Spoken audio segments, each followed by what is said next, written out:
Cassell McNally, Here. Assessor Churchwell, Here. Hello.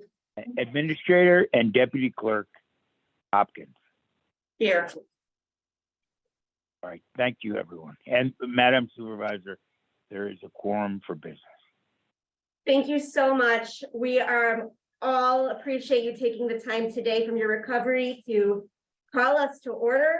For those who don't know, Clerk Coynes suffered a medical setback and is in recovery right now, but he felt the duty to come today and bring us and call the roll as we call this meeting to order. And I know I appreciate that, and I'm sure everyone joins me in wishing you a speedy recovery. Yes. Agreed. Thank you, Gail. And if I am correct, we are going to hand off the clerk duties to our deputy clerk so that you can rest. Is that correct? I appreciate that so much. I hope you approve the minutes and plans for the annual town meeting, thanks to Gail and Julie, are off to a great start. Thank you. Thank you, Jerome. I just want to say also, thank you, Madam Supervisor, for your good wishes. I'm really hoping for a good recovery. And we know you're just down the street, so we'll just zoom by and wait. Thank you. Good luck, everyone. Have a good meeting. Thank you. Happy Valentine's. We'll now stand for the Pledge of Allegiance. I pledge allegiance to the flag of the United States of America and to the republic for which stands one nation under God, indivisible, with liberty and justice for all. We are now in line for the approval of the minutes from January 10th, 2023. Jerome was very excited to get these done right after last meeting, and therefore his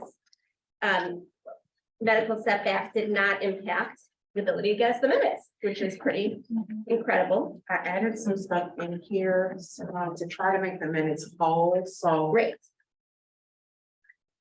Is there any discussion about the minutes?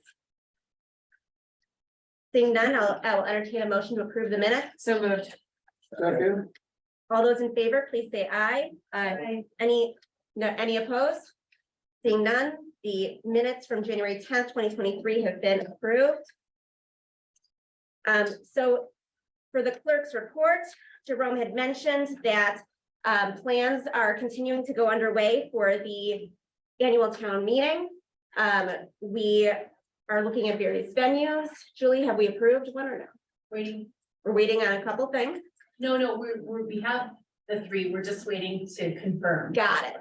So we are looking at various places, as you know, we'd like to move around the township, and obviously are cognizant also that we have a small budget. And looking forward to a very good town meeting. So keep a lookout for the agenda for that. We will, I believe, approve that at the next meeting. Okay. Oh, and there was a clerk's meeting that Julie was gracious enough to represent the township at. Township Officials of Illinois clerk's meeting, at which also the entire committee sends Jerome their love and well wishes. And they discussed the plans for the town meetings, which is the clerk's role, as well as had the county treasurer speak. Our financial report, we're going to table and come back to, because Mr. Howard is at a fire station opening, as one does when you're in government accounting. So we will also skip verification of claims for now. Assessor's report, Assessor Yes. Churchwell. Out of here to pass around. Practically worn. So recent. Did you read it? I did. I completely forgot. Okay. So while you're handing that, I'll go back to my supervisor's report that I skipped.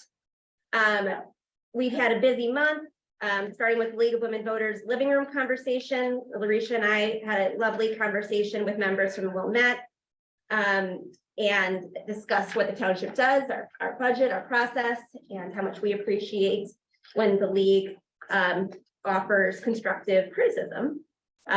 We also had a fabulous MLK Day of Service. Also represented Larisha, Julie were there. Our county commissioner attended, run by our volunteer center, was a fabulous event, collecting not only for us, the food pantry, but also for Ukrainian refugees, as veterans, seniors, dogs, you name homeless individuals. It was quite an event, fabulous as always.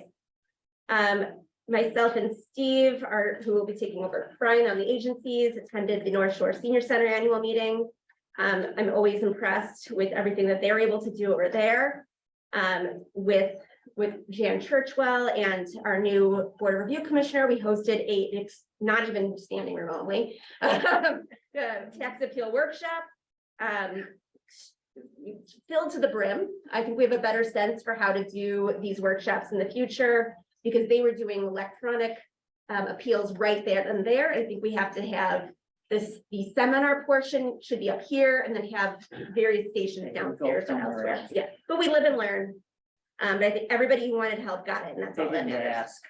Exactly. Attended a Township Officials of Illinois seminar on personnel policies, and the reception to honor our retiring county commissioner, Larry Sufferton, which was extremely well attended. And I didn't even know half of what he had accomplished, and we thank him for his service as well.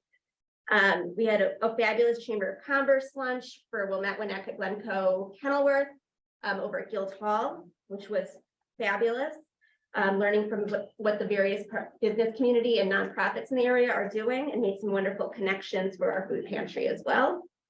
Including that the North Shore, oh my gosh, what are they called? North Shore Recreation, the ones that run Restaurant Week. North Shore, it's the business endeavor that runs the restaurant month for the North Shore. Had a kickoff for their restaurant month and collected for the pantry at that. We had a fabulous staff holiday party here across the street over at Little Honeycomb. So nothing can stop us, not even a snowstorm, because the second snowstorm tried to derail it. But we were able to have our party and some cheer for the staff. This is crazy month. Sorry. We were able to engage with Stewart Feldudo, and we will be signing a contract tomorrow. Had a wonderful initial conversation with Jane Charney from the JUF about the various agencies that JUF has under their umbrella, as they are starting to increase their outreach from just state and federal governments to also local governments, and wanted to get a lay of the land of the northern suburbs and what, and obviously, because as nonprofit partners go. And as many of you know, we used to fund CJE, and it would be interesting to kind of bring back some of those partnerships. I also taught parliamentary procedure for League of Women Voters, all the cool kids. Sadly, they always started by showing what happens at a township meeting that goes bad. So thankfully, I can tell you that our meetings do not make the do not do this example. But the kids were fabulous. They ordered a pizza using parliamentary procedure that they will then obtain at their final workshop when they they take on positions at the village and roleplay a board meeting.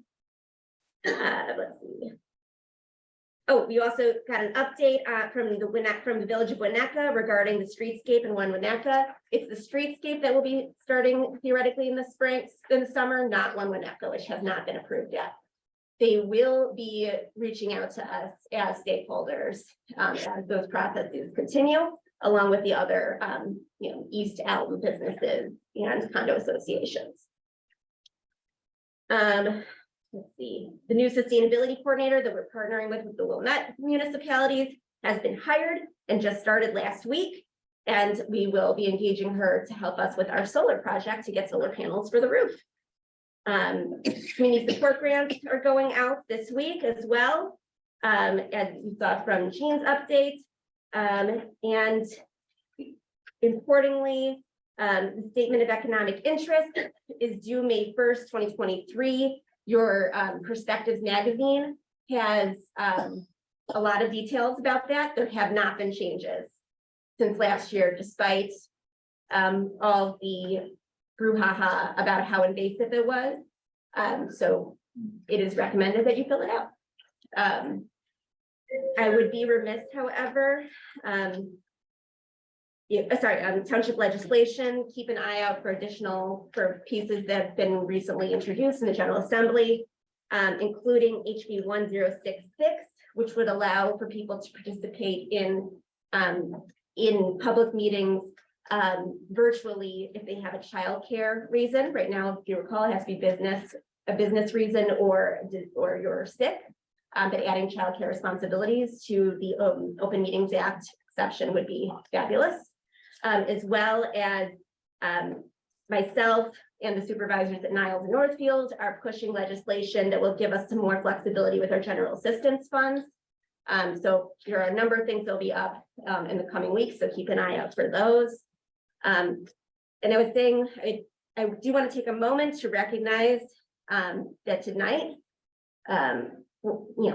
Valentine's Day, we appreciate you all coming and joining us for this meeting.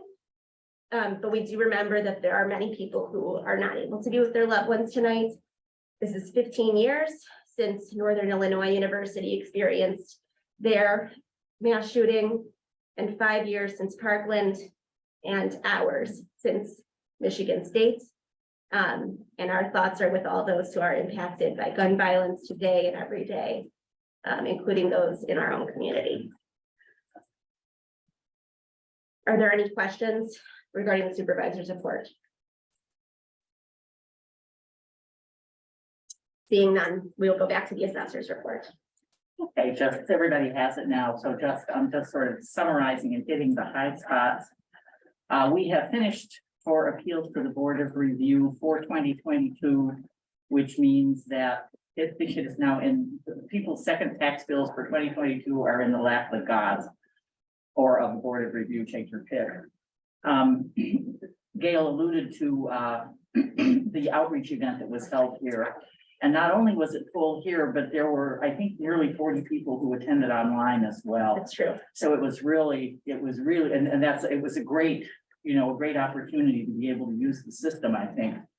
And I hope we'll be able to continue hybrid events like that in the future, especially in the winter time.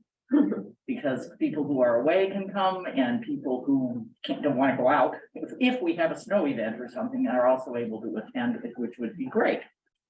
The Board of Review has a period that after the appeal date closes, where people can send in additional evidence. And as a result of Commissioner Steele's event, we had a rush at the end that was pretty heavy. And then on the last day, on January 25th, we sent out an e-blast saying last day to file. And for the first time, we had to email people, or we had to tell people when they emailed, we will get comps in for you in a day or so. We don't have time to get them in today or get them to you. We'll do it later. And we were just kept rolling until the day was over, and which was about 10 o'clock. And the Board of Review staff was absolutely phenomenal in helping us then, and then with computer problems that they had at the end of getting in the extra material that we had to get in for people, which was finally due as of last Wednesday. And the last 3 days, last Monday, Tuesday, and Wednesday, I mean, there's a woman, as far as I'm concerned, who's qualified for sainthood, what she put up with from us. And I know we're not the only ones, because everybody was experiencing the same computer difficulties of all the open townships. We were just at the end of the run rather than in the middle of it. And she saw to it that absolutely every single item we sent to her got in qualified on time. And we were late. I mean, we said we can't get it in. We can't, we literally cannot get into the system to get this done. And don't worry, we'll take care of it. And as far as everything, I sent her a list of like 11 emails. Well, sorry, 11 entries to make to 11 different people. And she sent me an email the next day on Thursday the 9th saying I'm home. So I mean, just phenomenal support from their staff. Excuse me. The first tax bill for all the residents here they have been the first tax bills for 2022, They have been online on the treasurer's website since the end of the year. The hard copies aren't going out until the end of this month. But you can pay them online if you wish, anytime. The deadline for payment is April 3rd. That was just to give people space between the late tax bills for last year and the first tax bills for this year. Excuse me, we have nothing from the assessor in terms of what's going to happen in 2023. However, I had a chance to take a quick look at the calendar, the schedule from last year. And given how bad last year was, it's not as bad this year. Which means we may be catching up, getting the tax cycle back on track after 2 extremely off years. I think they'll still, second tax bills will probably still be late this year, but certainly not as late as they were last year.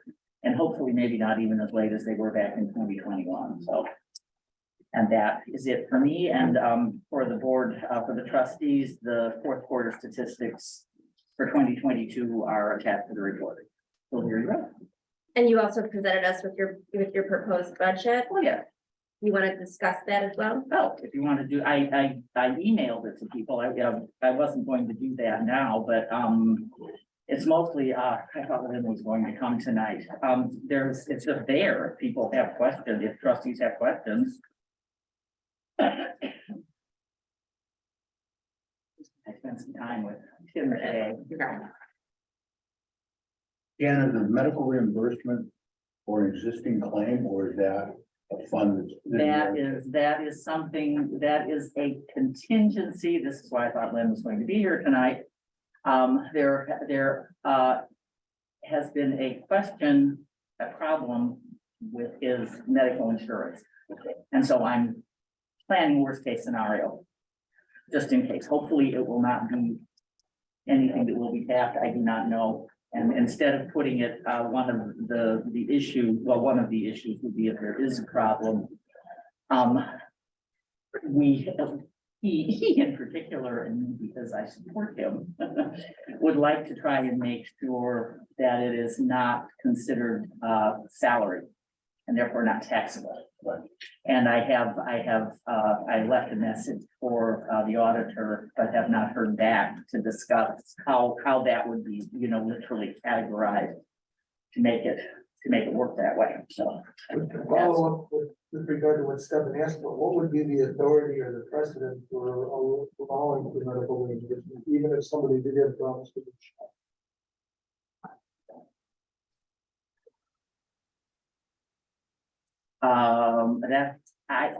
Len didn't mind so much the idea of saying this. I would rather he discuss that, quite frankly. I'm really not comfortable being the one to say that because it's his personal business. He did just step into his office if we need. Oh, he did. Oh, well, good. Somebody. Tell him to come in, he's up. Because it is public funds. Yes, it is. Does he get his insurance through the township? That's part of the problem. He does not want to do the same thing as the rest of the staff. He can't. So currently, if you are eligible for Medicare in our plan, you are supposed to take Medicare, and then we are paying the same up to the same amount we're paying the other staff in supplements. He does not want to do that.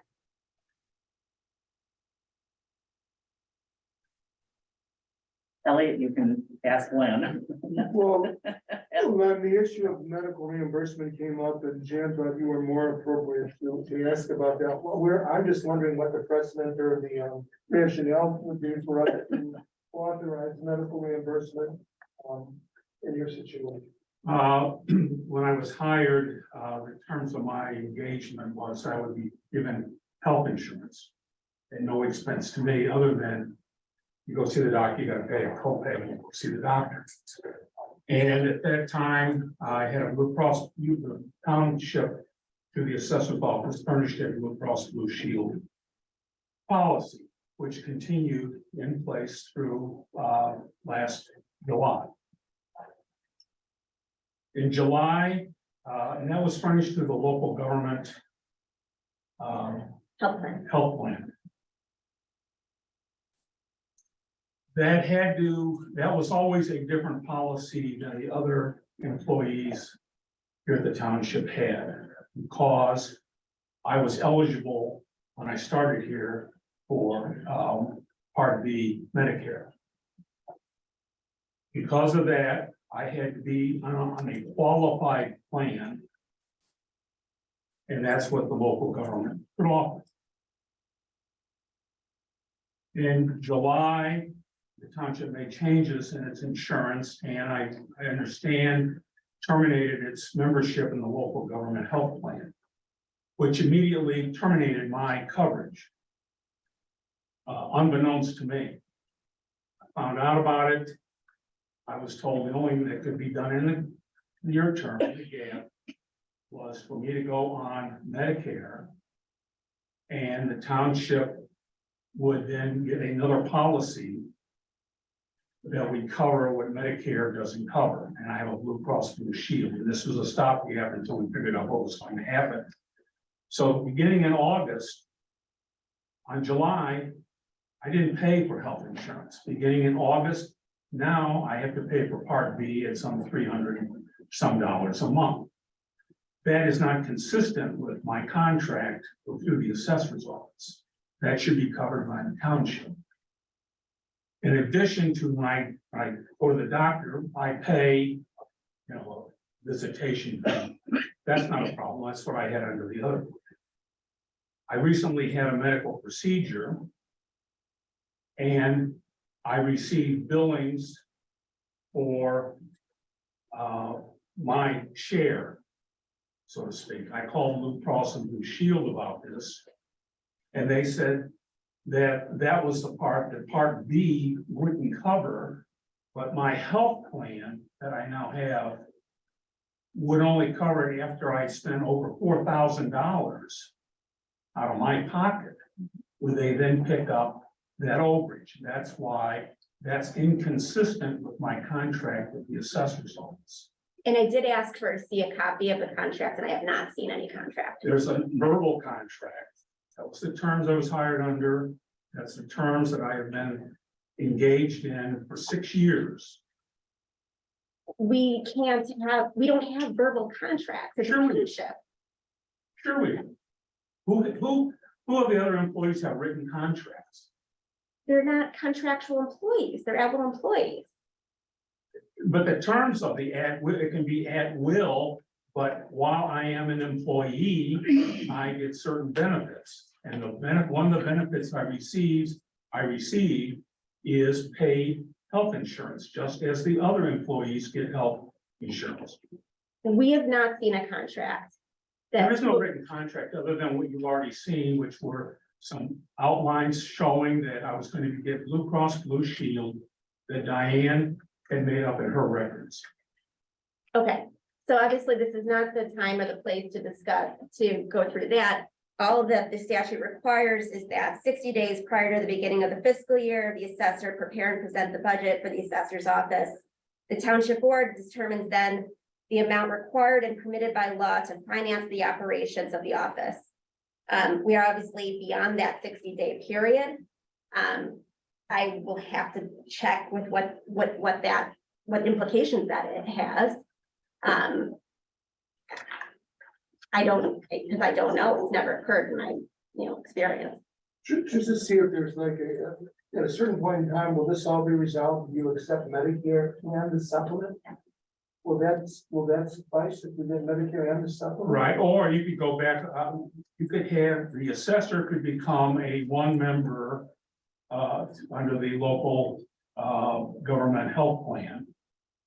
And I could just pick up the coverage I had there. You talk about 4,000 potentially out of pocket, but Jen, you've got here medical reimbursement 19,000. How do we get from 4,000 to 19,000? Go ahead. No. Under the policy, there are two deductions begin, depending on whether the provider is a tier 1 provider or a tier 2 provider. I had a conversation with Blue Cross Blue Shield. I said, well, wait a minute. How do I know what my provider is, a tier 1 or a tier 2? And she couldn't tell me how I would know that. This is, apparently is the basis of the contract that they have with Blue Cross Blue Shield. And I said, you're telling me if I had providers under both tier 1 and tier 2, I have to meet the deductibles under both of those. And she said, yes. So the maximum, and this is all worst case, that would be $10,000. Then on top of that, the total out of pocket that I have to be on the line for is at least, well, it's probably, again, tier 1, tier 2, it could be up to $30,000. In a worst case, And that's for an annual, for a year. that's an annual. Now, even with Medicare and a supplement, you still potentially have some out of pockets, correct? I don't know, I've never looked at a supplement. Anybody on Medicare that, I mean, Nominal. Nominal. I have both in here, outside the button shield and nominal expenses on top of it. Extremely not. Gail, what's the appropriate form for trying to resolve Well, the this? question is can we increase the budget at all with a late budget request? That's step 1. Step 2 is, are we legally, as you said, required and permitted by law to finance that operation? But otherwise, that's the entirety of our review. Other than that, Jan is asking for a $17,000 increase, and it's up to her. And I did speak to a friend of mine who's a retired CPA and gave him some of the details. And I said, you know, with these figures in mind, is an increase of, I said, you know, 10 to 20%, which is what I was thinking of.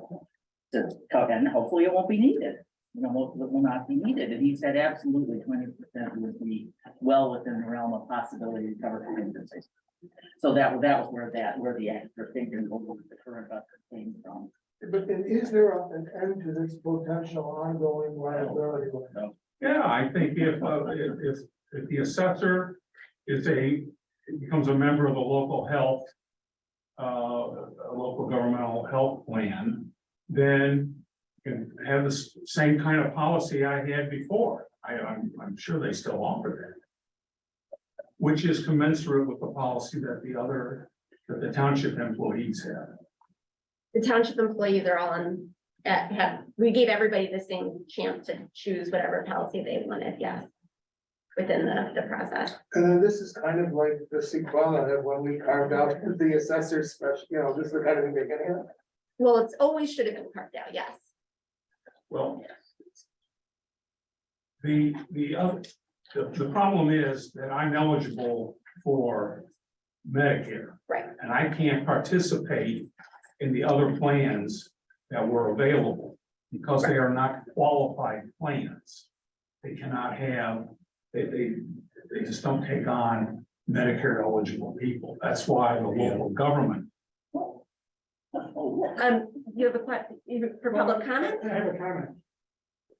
Is You're this, eligible for Medicare before 2020, and you should be able to get a supplemental policy from Blue Cross, a plan F is in right. That covers your annual out-of-pocket deductible. If a provider accepts Medicare, they can't charge you a fee. And if they charge you anything, they have to give you an advanced beneficiary notice that you sign up front. Right, there's another piece to this. And that is the reimbursement issue.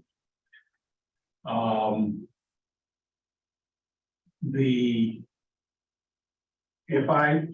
reimbursement issue is likely a violation of Medicare. Just from what I read, I'm not an expert in this area. I don't know. I think the auditor should be asked about this. I think that when the employer reimburses someone for what they have paid in Medicare, that is treated as compensation. and we So- did send you the portions of the statute that we were relying on. Obviously, you have the ability to get your own legal counsel as Well, well. I'm not gonna be out the expense of getting legal counsel for you're telling me that I'm gonna have to do that, well then, I'll get legal counsel. But there, just the few articles I've read, you know, there's the HAR, there's an ICHAR, which is a way of getting around this. But that's fairly complicated. To me, the easiest solution is to use the one entity, the assessor's office, and go to the local government, which has qualified plans. And then you just pay a premium, just like we did until last July. That's up to Jan, so. I was perfectly happy with that, but when we talked about it, and added, talking to Scott, he said that getting the separate EIN didn't for some reason work. And then I didn't I think pursue we it after can do that. that. Well, I then, just yeah, want the auditors to that's know fine. that there's a separate EIN. But Yeah. there's no income coming in, there's, you know, it's a minimal problem.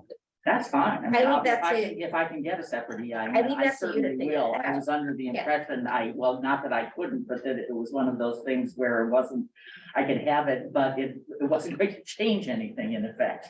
So absolutely, I will do that. Yeah, I mean, I can't guarantee that you can or can't. Yeah, right, Because the exactly. assess, you know, unlike, you know, a roads district, you're not a separate entity. Exactly, You're a separate office. right. But I am noting that you're currently at 74% of your budget for the year. Do you still think you're gonna need an additional 17,000? I don't know. I talked to Tim today and there are, let's say, discrepancies. I don't know how, there has been absolutely no accounting in the statements that you all are getting every month. We have we budgeted, we planned a $16,000, almost $17,000 annual, office pairing, Mhm. our office expense, part of the budget. That has not been accounted for. You're right, that has One not, dime. yeah. It So hasn't. 17,000 more to add right in, and I didn't do the math to see what that would do to the percentages. Okay, you're right, that So- will happen at the end then. Yeah, Okay, that makes sense. Tim said they'll just stick it in all at once, and I had said I had rather intended that it accrue monthly, but it has never accrued. Right. That would be much better for accounting reasons. Any other questions about the assessor's budget?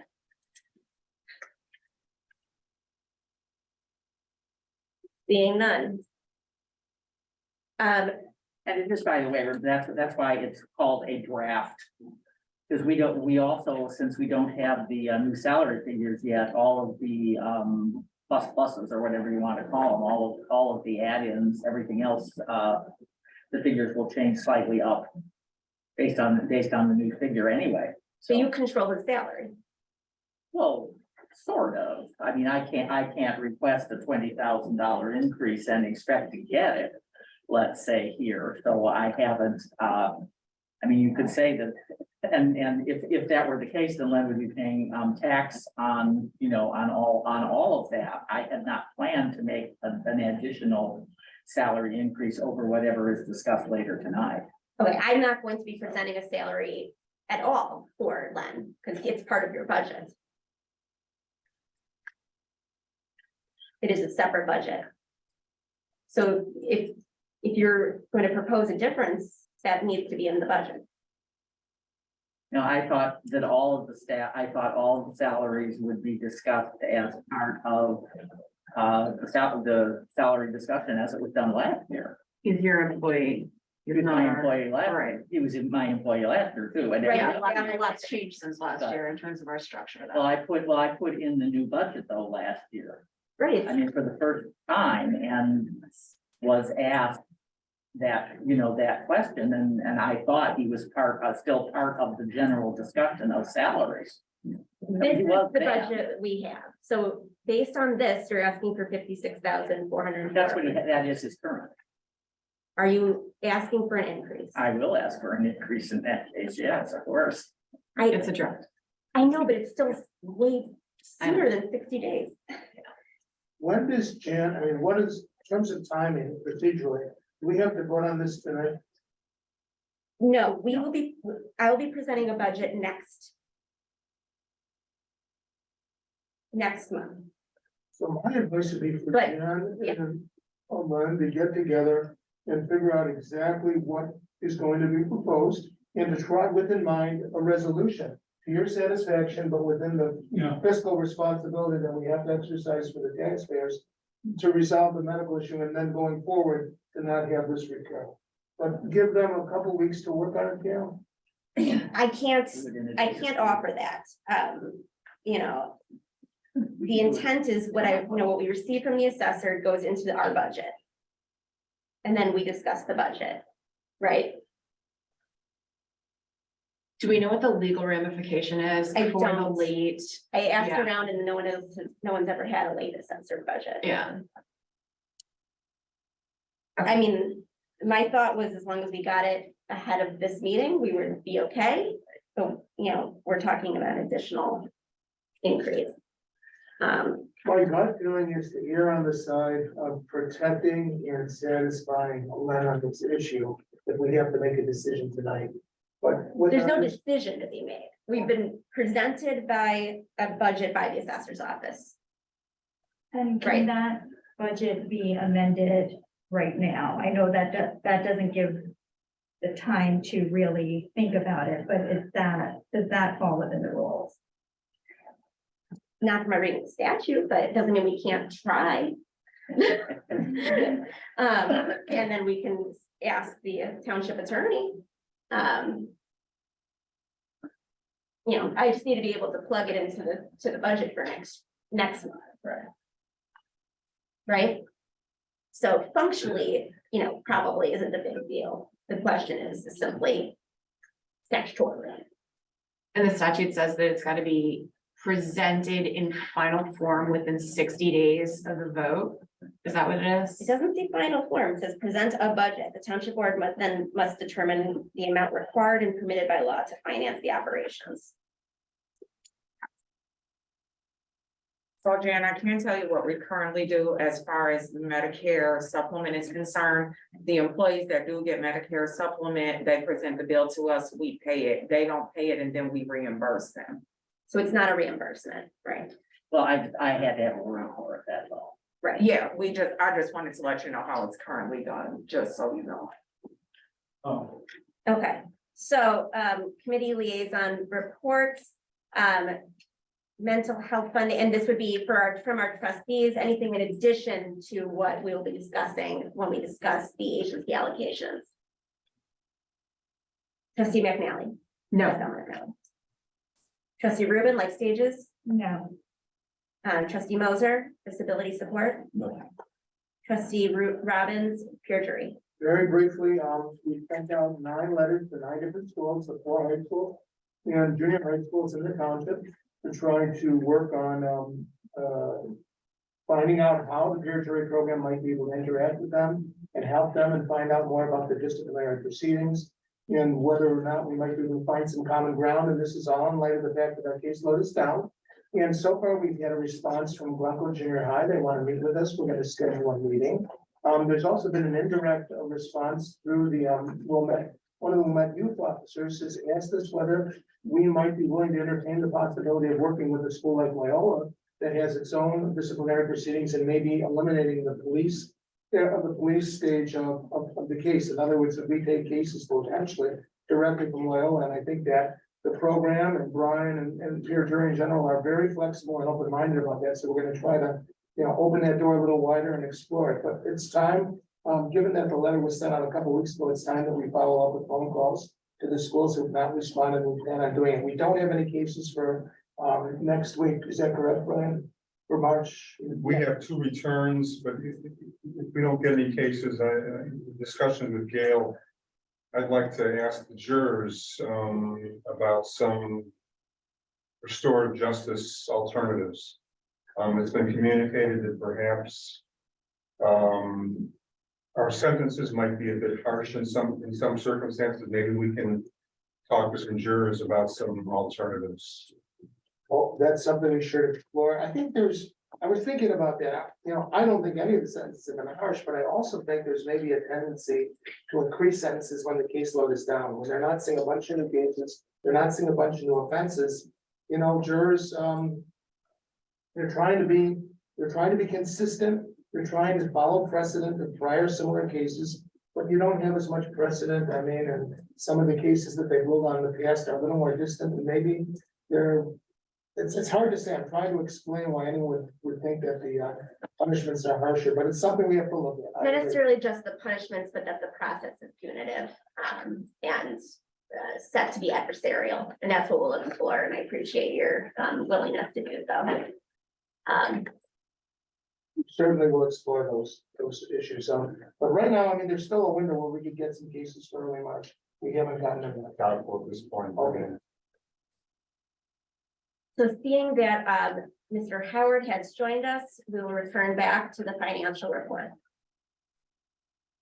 Okay, good evening, everybody. Sorry I'm late. We had a swearing in at the firehouse I'm at, and so there was donuts and coffee that ran a little long, but I'm gonna walk through and share my screen here, the financial report tonight.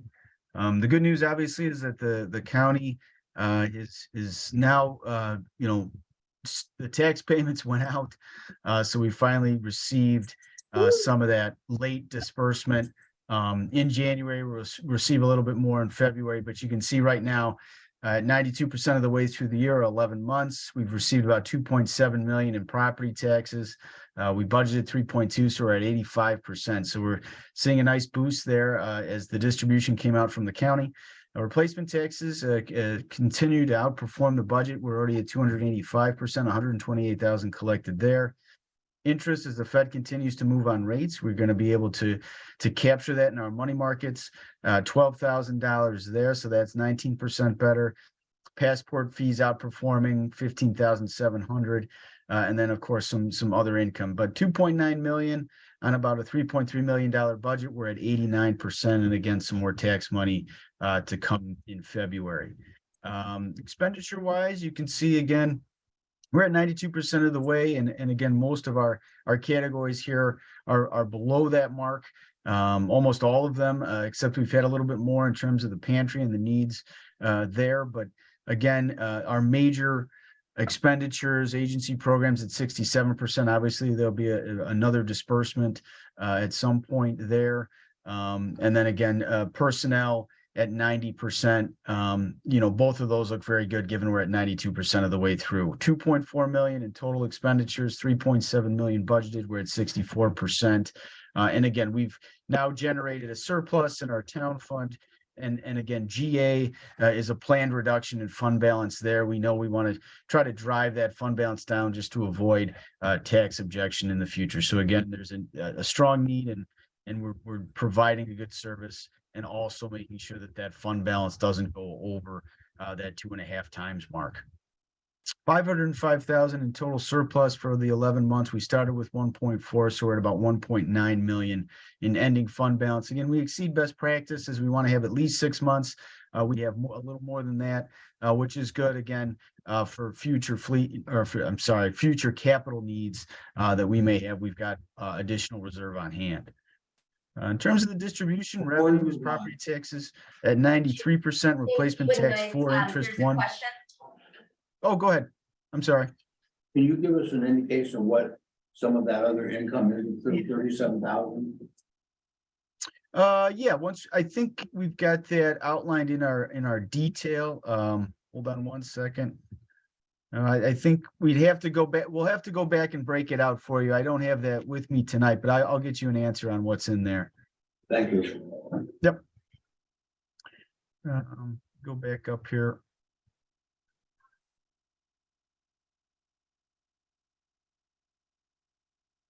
So again, in terms of the revenue distribution, mainly property taxes at 93% on the expenditure side, agency programs 45%, childcare 5%, projects 4%, contractual services 5%, the assessor 3%, building town hall expenses 4%, financial assistance 9%, pantry 5%, personnel 17%, elected officials 2%. Again, good surplus position as we've got revenues over expenditures, through the 11 months. Again, a little bit more tax money in February to hit that budget target there. And then again, as we kind of look through some of the detailed accounts, again, we'll get a good description of what's in that other income category. But you can see we're beating pretty much across all budgets on the revenue or the top line, besides the weighting on those property taxes. And then we've kind of gone through some of the agency programs looking for, another third of their distribution. And other than that, everything pretty well in line with the budgets that we set out at the beginning of the year. And again, we're starting that process again for next fiscal year. I won't go through all the line accounts unless there are any questions there, but I do want to bring us to our cash, our bank account page. Again, about 2.5 million. As we've gathered some of that tax money, we're going to redistribute that back out to our money markets, and then eventually to Sawyer Faldudo. As we start that process, we have a Zoom call with them tomorrow to kind of finalize and get those accounts set up. And then we should, do a nice, in terms of bang for the buck, in terms of those interest rates now, 4 and 5% on very safe investments in bonds and treasuries. So again, we're looking forward to that as we move forward. I'll leave up the AP list for the month, but I'd be happy to take any other questions on the financial piece. I like that you're now saying GA client, EA client. That's much more helpful than the redactions were. That's, yeah. Thank you for that. You're welcome. And for the trustees, that last tranche for the agency allocations will be going out in the next week or so. And we're going to have everything closed out before the end of the fiscal, like, so yes, between that and the community support grants, there's a lot going on financially in these next few weeks. And so I'm very thankful for Larisha, especially on the positive pay, because every check we write has to match. And it's a whole process to avoid us ending up in the police blotter. So any questions about the financial report? For stolen check, not in general. I had one question on the expense side. There was a name that I didn't recognize, but I think they may be the printer. They should have been finding it. It was something. Here it is. Here with me. Let's put that together. The Stevens Group. Is that our printer? Yes, it is. Okay, thank you. And hopefully everyone got their courier. Yes. Fabulous. Very nice. Grandmother got her copy from all her friends. All right. So we'll go ahead and do our verification of claims. And James, I also have one more thing for you. We'll go straight to GA fund line item transfer. But Trustee Moser, if you wouldn't mind. I would like to verify the claim for the town fund for the period of January 23, from January 1st, 23. And the amount is indicated, so January 1st, 2023, January 31st, 2023. And the amounts are indicated in the financial report. Is there a second? Second. We will now call the roll. Madam Deputy Clerk. Supervisor Eisenberg. Yes. Trustee Patel McNally. Yes. Trustee Robbins. Yes. Trustee Moser. Yes. Trustee Rubin. Yes. Instead of you just signing me back, so we'll pass that around. And while we're doing that, GA fund line item transfer. If you take a look at the GA fund page, and maybe James, I don't know if you've already gave me control back, but if not, we make educated guesses how much we need for GA, how much we need for EA. GA being general assistance, which is the absolute safety net, minimal amounts for those who cannot get any other government services. Emergency assistance being a lot more flexible for our residents to meet their basic needs on an emergency basis. We had a lot more emergency assistance clients this year than anticipated, obviously with inflation. and the phase out of some of the federal programs. So I would like to approve the maximum 10% line item transfer from the GA line item to the EA line item, as we only have 4 people on GA, which is 2 that we've had forever, and then the 2 that are on our family case that we've discussed previously. But that would allow us to meet both under the current budget. Is there a second? Second. I would ask Madam Clerk to call the roll. Supervisor Eisenberg, Yes. trustee Kasami now, Yes. trustee Robbins. Yes. Trustee Moser. Yes. Trustee Rubin. Yes. The motion carries. And now, James, do we need to do the same at some point for the pantry, or because we're using Angel Fund to supplement our pantry budget, that's not necessary? You know, that would be at the discretion of the board. I think if they wanted to increase the budget for that line account, they could. Again, we're only going to get flagged in our audit if we're over budget by fund. So, you know, we can go and over budget, you know, given any reasonable explanation per line account. So, you know, that's always fine. But again, if it was something the board wanted to clean up in terms of the budget, we could do that also. So, you know, that would be kind of a board decision. I think at this point, we'll leave it as it is, since it's not town fund funds. Does anyone have any disagreement on that? All right. Same reason why we're over on emergency assistance, we're over on food pantry. Okay, and thank you to all those who have donated recently, to help fill our shelves. Okay, agency allocations, while you're all here, sorry to make you wait. Prior to our discussion, I did notice that I forgot my public comment note in here, so we will now call for public comments. Public comment policy is on our website. Is there any public comment? Yes, speak. Let's see. Please stand up, identify yourself. My name is Sheila. Been with the Winnetka Youth Organization for 12 years. Mr. Thomas asked me to join. I'm a grateful parent. Both of my children were presidents, and they were on the youth board. They loved it. It was a wonderful experience. So I can't say enough about it. So I'm here. I know there's been some coming out of COVID. It's been difficult for everyone. And we've been working really hard on our numbers. Yes, the people who usually donate to us, all of the churches give us grants. And they want to give us more, but they can't because their numbers aren't up yet.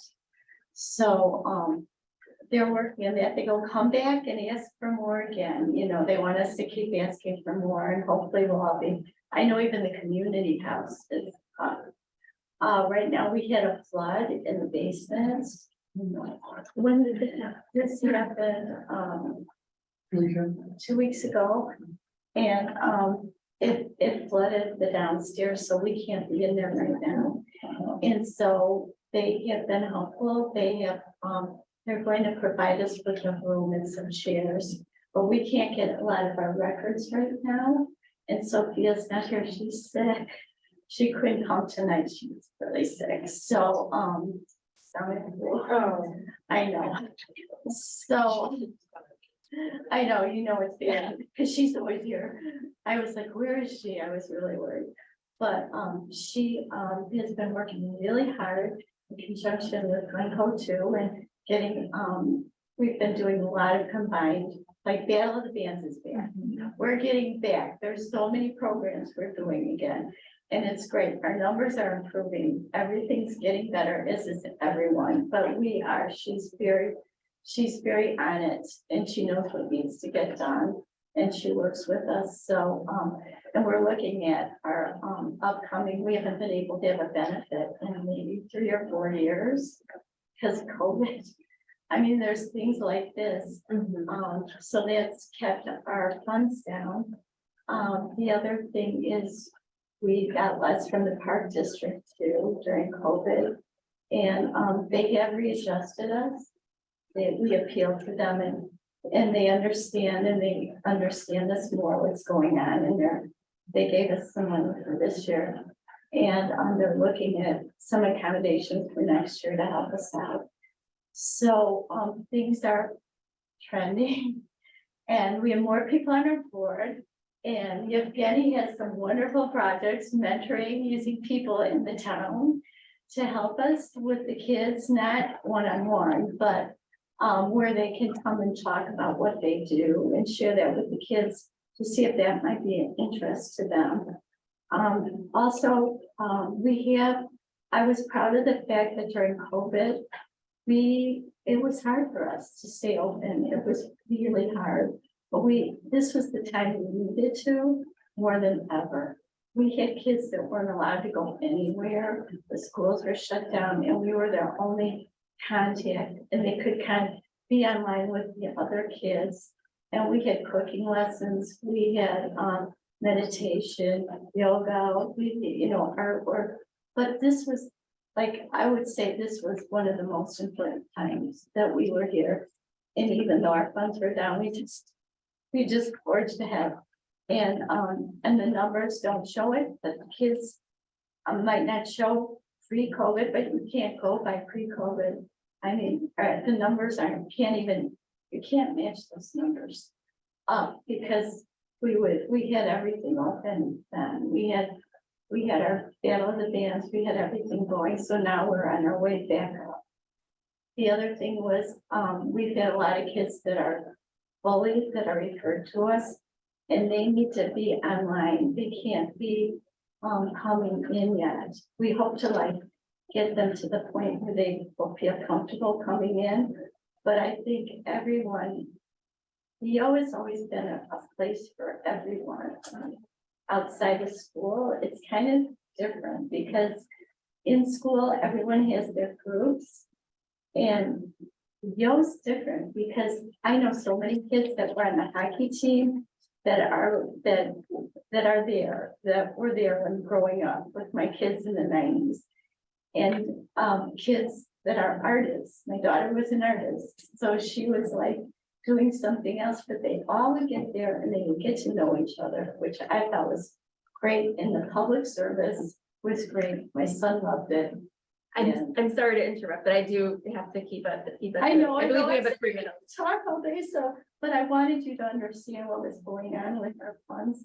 And the merging I'll just kick that short too. Merging is a hard thing because we did try that again and it didn't work out. Glencoe actually wasn't, declined. We voted for it, but this was in, 2016?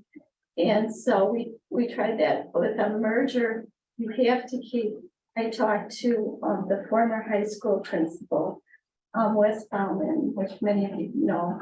He told me it needs to be within walking distance. There needs to be 3 locations, 1 in each village within walking distance.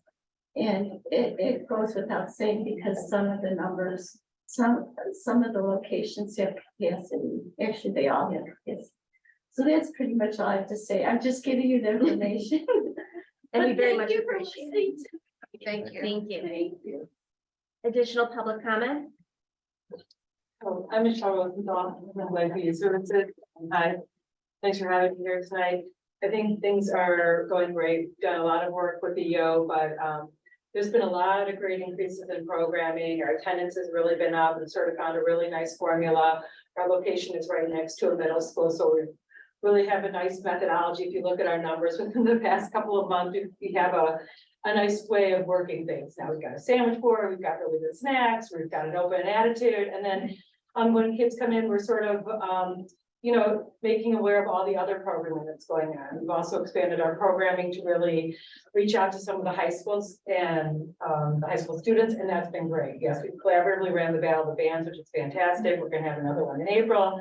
We're having a jazz night at Zuzu's with the Highland Park High School band and swing choir. We're gonna have a storytelling event. If you look at our website, it's with Writers Theater and the New Trier Poetry Club. So working really hard to, still reach out to the middle school kids where we use sort of our interactions with them are a lot of our service projects and a lot of our after school activities, but really trying to make an impact with the high school students, and it's happening, and it's great, and it's happening slowly, sort of club by club. And so this writers theater event, that's gonna be on March 9th. That's where the Highland Park, where the new tour students are gonna be part of a professional storytelling environment where they come and do some alternate between them and professional storytellers.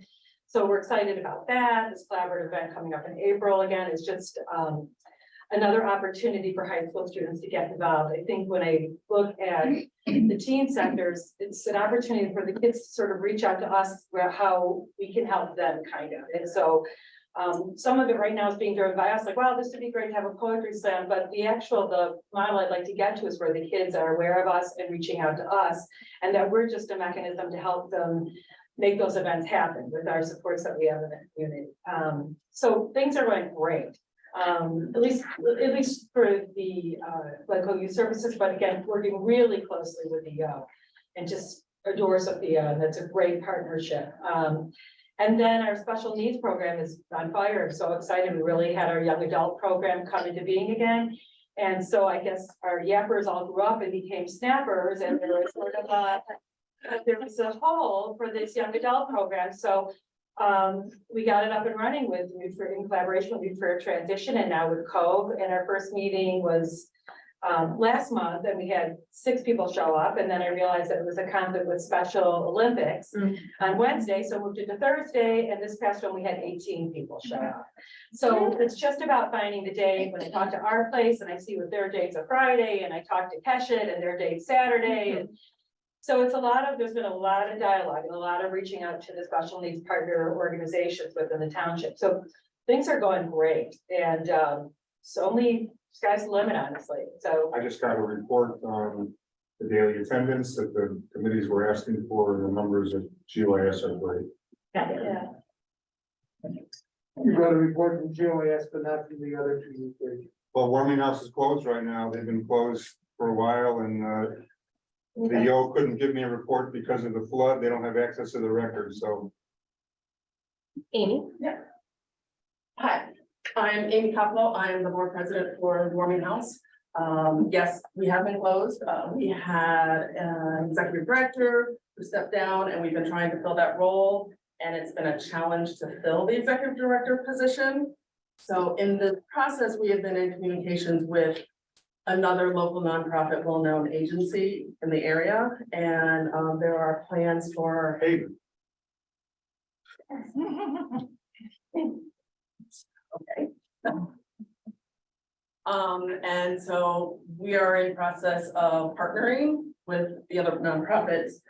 And within this process, the idea is they have their draw of individuals, families for what they need in providing services for them. And we have a team drop-in center. And in combining our resources, it's going to really cut down on a lot of our administrative costs. Running Warming House with 1 ED and a lot of volunteer staff, all the administrative costs, benefits, things like that. It's a lot of pressure on a small nonprofit. Combining the larger agency, it's going to really kind of help with our finances and support. Additionally, in this process, we're keeping Warming House. We will be keeping our name, keeping the whole structure of the idea of what we do. Providing a teen drop-in center that also, without really saying it, it's a warm, nurturing environment with mental health support services while not actually being therapy. We have found that historically, it's been a great combination of getting teens in there, having them make connections with young adults who aren't their parents. Teens are more willing to talk to, open up, feel safe and secure. And we've had feedback from previous teens who've been there who have said, Warming House raised me in a lot of ways. And that is a true testament to what we had built. I agree, our numbers have been down and we've been closed. But with this process, we are hoping to reinvigorate everything They have their source of teams. We continue to work with our source. We continue to want to collaborate with the YO and Glencoe Youth Services. So this is the idea of what we're doing. We need continued support in order to be able to fund the position. The nice part of this is instead of being forced to look for an executive director who has the LCSW title, plus being willing to run all the administrative pieces, we need the LCSW title in order to supervise the interns that we have who come from social work graduate schools. And that they have to have that title in order to supervise them. Now, combining with another agency, they have clinical supervision. So the person running the teen drop-in center doesn't have to have the LCSW, which opens up the candidate pool in great ways. And so these are our current. Additional public comment? Yes. So my name is Evgeny, and I took on the role of the president for this year for WYO. I've been on the board for a few years. So what you hear is a trend, especially when it comes to dollars and funding certain positions. And I've been on the board for about 4 years, and I have seen two generations of board of directors rotating. Mostly because certain amounts eventually don't match the lifestyles or the objectives of individuals, and rotation hits us every 18 months, 24 months. We tried something else with this director, right? We took two salaries, which was for executive director and the program director, and merged it with one. Right, and so, hey, let's try to get a different skill set, different background, different education, different focus, right? Right now, it's kind of working, but when budgets start to cut down, suddenly our employment cost is about 75% of our budget, which creates a challenge. So, which puts us into a defensive position. Either start reducing the skill set that we need, changing the time of the individual who is trying hard to provide services, right? Or we are still looking at various merging opportunities as well. Just not all of them work out at this point. If we don't have stable funding, WYO will not exist in a year. Let's put it this way, and that's a 53-year-old company. The entity will stop functioning. Just to be land on the position for running a negative balance, we used up all of our savings, mostly because a couple of things went down. Our park district stopped funding us on the same amount as we used to be. Right, so about 50% less and not every year. So we did explore a few conversations, we continue to explore a few conversations with Glencoe as well. And we talked to Amy, the lady who was in charge of Gwinnett Community House, right? They have a different model, and that model includes fees. So if we go out, youth in Gwinnett and surrounding area will not be able to have that type of benefit. So for them to use a community house, they'll have to have a fee model. So I'd like for you to be aware of that your decision will impact capabilities of this community. Thank you. Yeah. Any additional public comment? Seeing none, we'll close public comment. We are now in line for discussion of the FY 2024 agency allocations. Brian has presented us with his final agency allocations sheets in your board packets. And Brian, just for my own clarity, it's the last column is the recommendation of the committee. Is that correct? And the one before that is the amount from the entire from the proposal. Is that correct, Brian? I'm sorry? The final column is the recommendation of the committee, correct? Yes, And the column prior to that is the request from the proposal. yeah, the 2024 request, and then the actual allocation is recommended by the committee. Great. Is that accurate? Because I. So let's go ahead and have a motion and then we'll open discussion. So moved. Well, so to adopt as. To adopt as, per the last column. Okay, is there a second? Second. All right, discussion. Trustee Robbins. I think that our committees have done an outstanding job of evaluating all the agencies over the 12-month period in question. Some agencies pivoted better in the COVID years than other agencies did.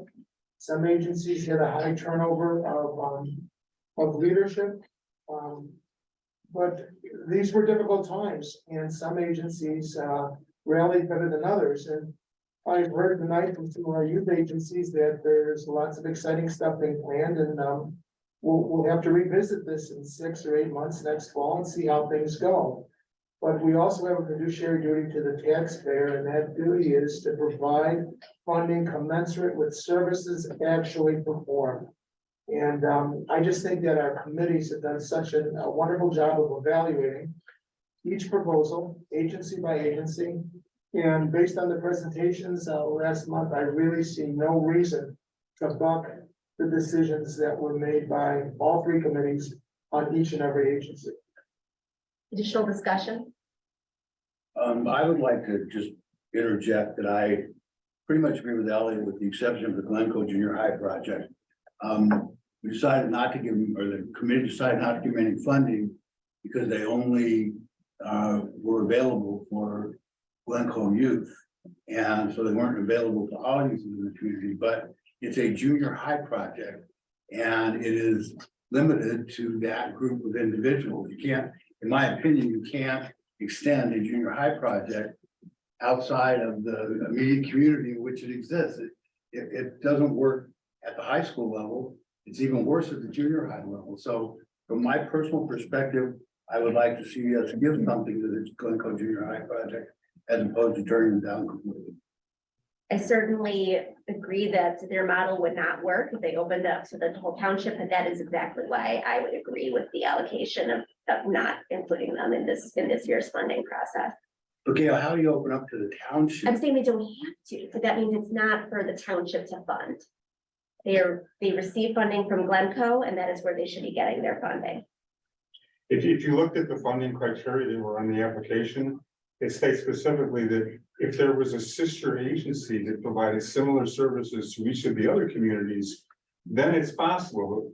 The situation that we're in now, where this is an agency that only serves Glencoe, yet we would be providing taxpayer dollars from the entire community, okay, as is the levy.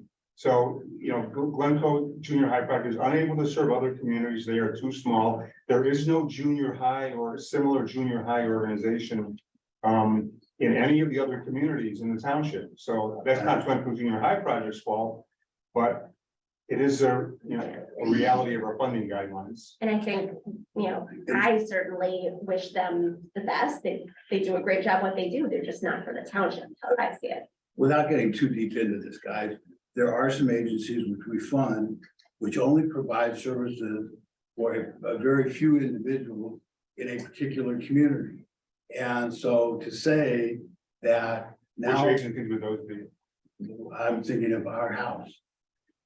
And I think that, we can't be hypocrites in the sense that we fund an agency like that, which we've had plenty of discussion about, and I know where the fault of that whole situation is, and then turn around and say, well, Glencoe Junior High project only takes care of Glencoe Junior High youth. So I just want to go on the record that that is my objection to the allocation that they're currently set up for this year.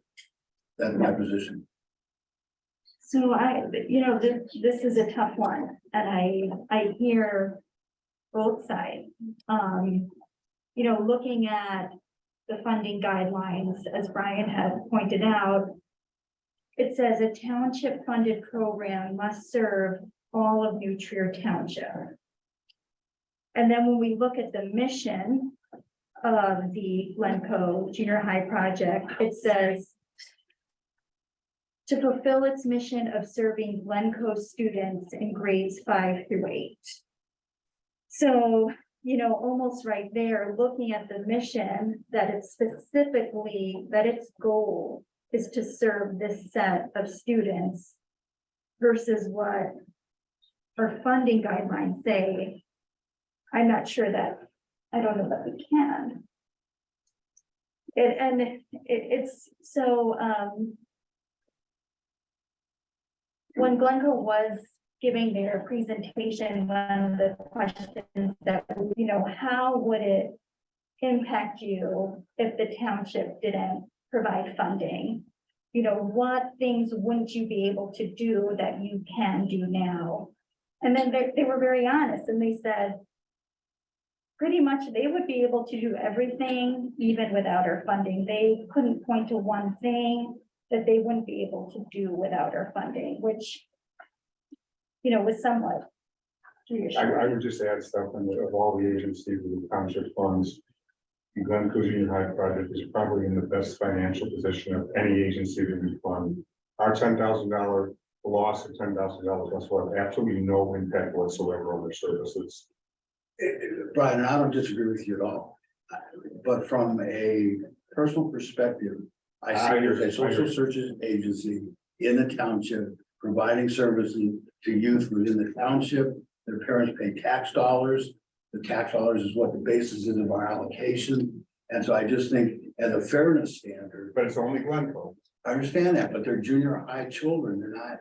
They're not high school children, they're not adults. They're in a very unique situation. So I think you guys all know my position pretty clearly. I'm not going to change my mind.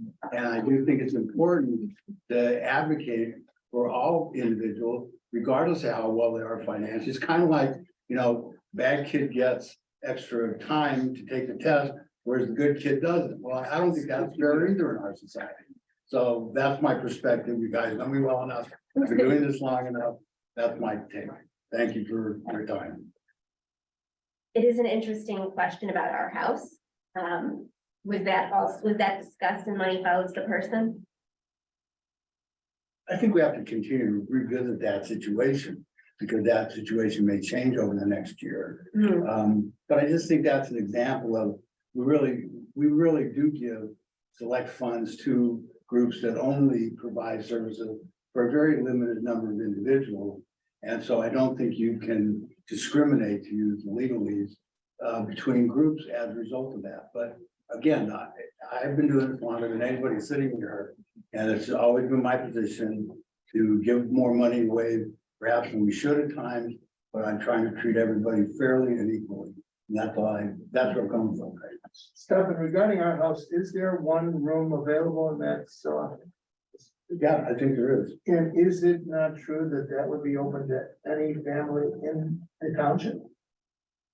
Probably, but as a practical matter, they're all, I believe, I'm not positive of that, but I think so. But I was just saying, my comment on that, Elliot, is more to the fact that the funding an agency that only provides services for 3 individuals and a fairly large number, and we could be critical of that, and we have been critical of that. But I think the Glencoe Youth Agency has done a marvelous job. They got plenty of money. They got great personnel, but I don't think the township should not be funding them, period. Additional discussion? I would like to just have our discussion about the warming house. Under our policies, we are not to fund agencies that do not have a full-time employee. Right now, the allocation requested was recommended by the committee when they did have a full-time employee. But we are being asked to approve these recommendations without one. My recommendation would be to amend the motion on the table to remove the funding from warming house, but with the caveat that if that allocation be added to HOTS in the FY24 budget, such that if there were to be hired a full-time employee, the applicable committee, in this case, agency oversight or life stages, could make a recommendation regarding funding And that's as to who, Gil? as to warming house. Warming up. Okay. Is there a second on that proposed amendment? Second. Any discussion on the amendment? Oof. I have a problem with that because when Warming House came here and was planning for the future, they made, they explained to the committee, they had sat in judgment over the last 8 months of performance or 9 months of performance, that this is the amount that we need to get. And now we're telling an agency that's had a stroke of bad luck and somebody's left in the interim, that those funds aren't going to be available, which indeed will make it more difficult to hire somebody. So I think there's a little bit different. Sometimes we find out good things about agencies and bad things about agencies after the funding hearing and decision is made. So we're gonna go back and revisit all these agencies and find out what good they've done and what they haven't done between the time of our decision and the time of our funding vote. I think we could be setting a very dangerous precedent. I would not be in favor of that. I think the Warming House should get what the committee recommended. The committee that worked hard and determined their needs recommended, but nothing more and nothing less. The committee was not given the opportunity was not evaluating an organization that did not have an employee. At the time, but I think when the organization presented, they had the employee. The employee has left since then. Exactly.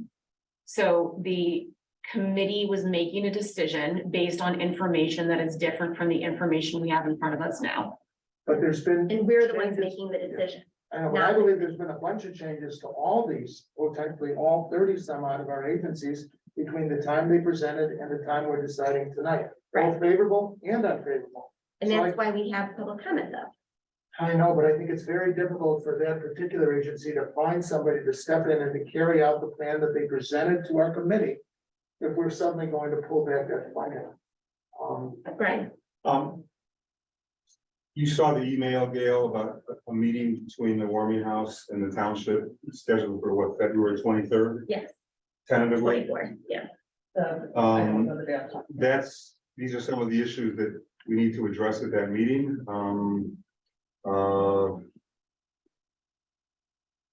That's new information since the numbers were submitted, that you heard their proposal tonight. They want to sit down and talk with us about it on February 23rd. Is it possible to postpone the decision just on the Warming House until after that meeting, but approve all the other allocation amounts? I would favor that amendment. So then we would consider the Warming House's proposal prior to our discussion of the budget, essentially. Such that at the March meeting, we could both approve the allocation and the budget. Would that give us enough time if we hold up until March? Well, it's either that or my suggestion is to put it in pots and allow the committee to evaluate at that point. There very well could be no Warming House is my concern. Could happen with all our agencies. But in this case, there's currently no one. It's an imminent, It is closed. and it's something that we know. So who can I send a check to if there's no Warming House? Because And you don't it's, send it Yeah, out. That's. sending a check is, Yeah, and that's- deciding not to send a check is different than voting right now against an agency that has plans and is executing those plans to try to correct a problem. So, but obviously, if the problem isn't corrected, and there'd be nowhere to send a check, then that check would not be sent in. So, Also, we had a presentation this evening that they're working very hard to resolve this issue.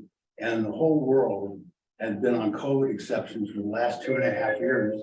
So in my opinion, even though I know what the statute says, I think that this would be a COVID exception. And I think they should be given the opportunity to get the people they need in place. And I think it's improper for us to all of a sudden cut their funding, because in effect, we're cutting the legs out from underneath the organization. And there's an even greater likelihood that it won't exist next year. So I would object to your motion. and I would have a competing motion that we adopt, if I haven't said it already. currently there's an amendment on the table, so we can vote on that amendment and then you can offer a different amendment. And can you please restate the amendment? The amendment was to remove warming house funding from the current proposal and have it considered as a part of POTS when they do have staff members. Call question. All those in favor, please say aye. All those opposed? Opposed. And a vote of 3-2, the motion fails. The current motion on the floor is to adopt the last column of the proposals, so as recommended by the committees. Is there additional discussion?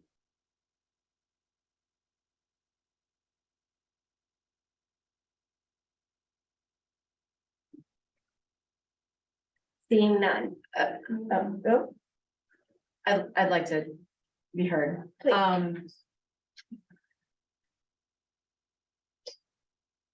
I was the liaison for the mental health committee. And in connection with that committee and our discussions, a large portion of time was spent in discussing allocations based on how many community members were served.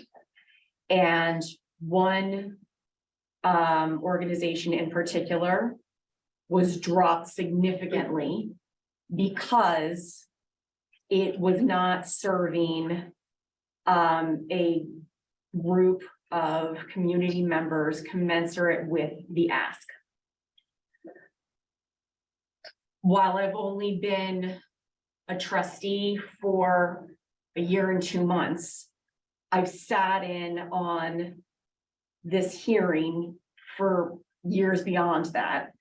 And I've heard for at least 3 cycles discussion of the youth agencies and the COVID issue. I have no stake in this game other than the 2-pronged wanting to do right by the entirety of our community and wanting to be a good fiscal steward of the tax dollars entrusted to us on behalf of the community. My concern continues to be the number of community members currently served by the youth agencies in comparison with the number of tax dollars given those agencies. I do not believe it is a question that has an answer right now, but my question is, how long do we allow COVID and COVID recovery to be the outstanding thing that we hold into the light when giving the money that we are giving to these agencies? Again, I do not think it is a question that has an answer today, but at some point, this board will have to come to an answer on that matter. At this point, only one of the 3 agencies is capable of giving us numbers that we've asked for in terms of recent attendance. And I find that troubling. I think that these agencies, either theoretically or in actuality, are capable of serving the youth of our community. But I worry that without a very big change, that these are agencies that may have had their heyday in the 90s. So I really would push the agencies to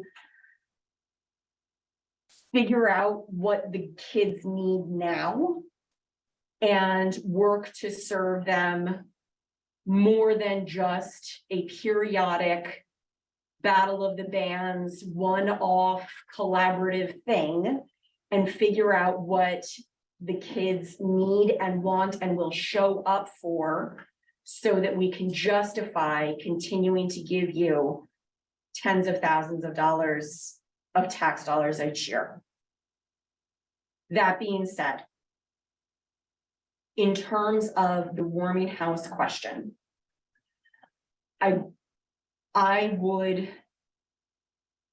make a motion to pull that $47,000 aside until we hear the results of the meeting on February 23rd or 4th.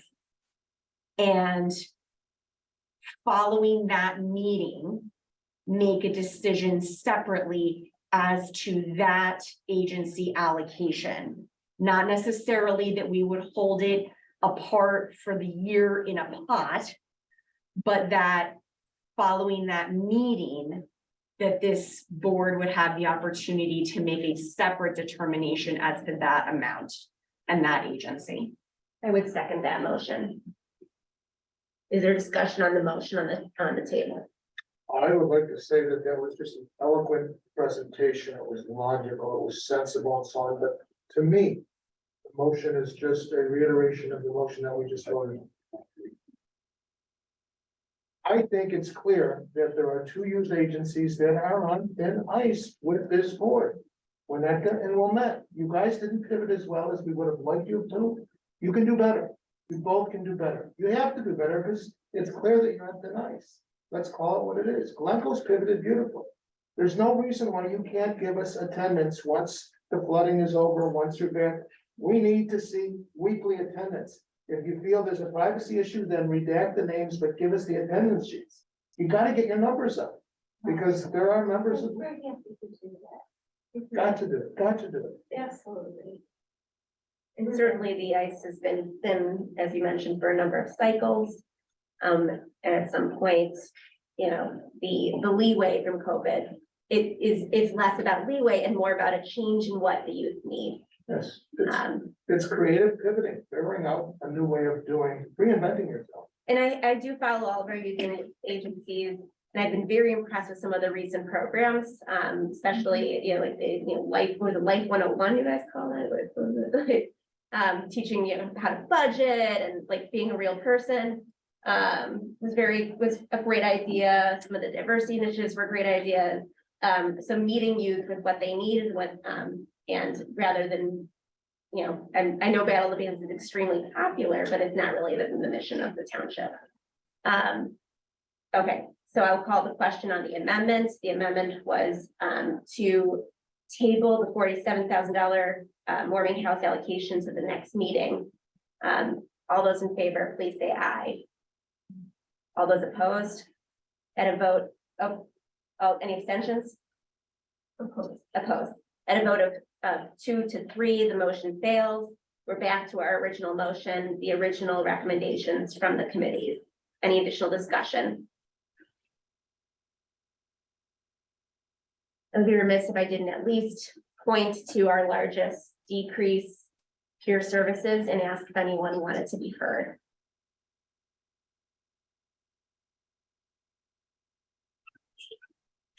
On peer services. Discussion on peer services. Because we saw a large decrease in service to the township. And the committee is recommending a decrease to 60,000. Any additional discussion? And I certainly appreciate the committee's works. I think that at our last meeting, we did a fabulous job of supporting their recommendations, and I thank them all for the intense amount of work it takes to read through all of those presentations. And to Brian, of course, for his institutional knowledge that thankfully we'll be able to tap into as he'll be staying on in the food pantry and restorative justice coordinator role. And we appreciate that we'll be able to just kind of poke at him while he's back there. Ask him questions. But Steve, our agency allocations process is in good hands. And we're looking forward to seeing our next year's process. With that said, I'll close the floor for debate and we will call the question. All those in favor of the motion to adopt the recommendations of the committee as proposed, please say aye. Aye. Any opposed? Opposed for the reasons stated. And I'm opposed as well, and so the motion does not pass at 3-2. Additional discussion? Just to clarify, Stefan, you're opposed solely because you'd like to see, Glencoe Junior High get some. Yeah. Otherwise, you'd have. I'm in there. Ooh, and if it's a matter of getting it passed tonight, I'll concede the argument and vote. Yeah, No, wait, what do you mean by that? I'll go ahead and approve it as it is. So I believe it's someone who voted in favor has to call for the reconsideration, if I recall. Leave women voters, you can always tell me differently. I think Stefan eloquently stated his case for Glencoe Junior High on the record, but, you know, Stefan, would you reconsider and go with the motion, having made your comment for the record? Yes, I would. Okay, we will go ahead and vote on the reconsideration. All those in favor of the allocations presented by the committees, raise your hand. Let the record reflect, Robbins, Moser, Rubin, all opposed. Sal McNally, Eisenberg. The motion carries. Thank you to all who are involved. You don't have to stay, but you totally can. We're really almost done, but I appreciate it. And please take cookies if you do decide to leave. All right, we're now in line for a discussion of fiscal year 2024 salaries. I apologize that I am completely butchering this agenda. I don't know why, not enough coffee today. This is the safer route out. Stairs are a little steep there, so it's up to you, but. There you go. And cookie, please. They have cables and whatnot on that side. Have we, hands out as to the salary issue? No, I'm gonna. Oh, okay, sorry. I didn't know if I missed something.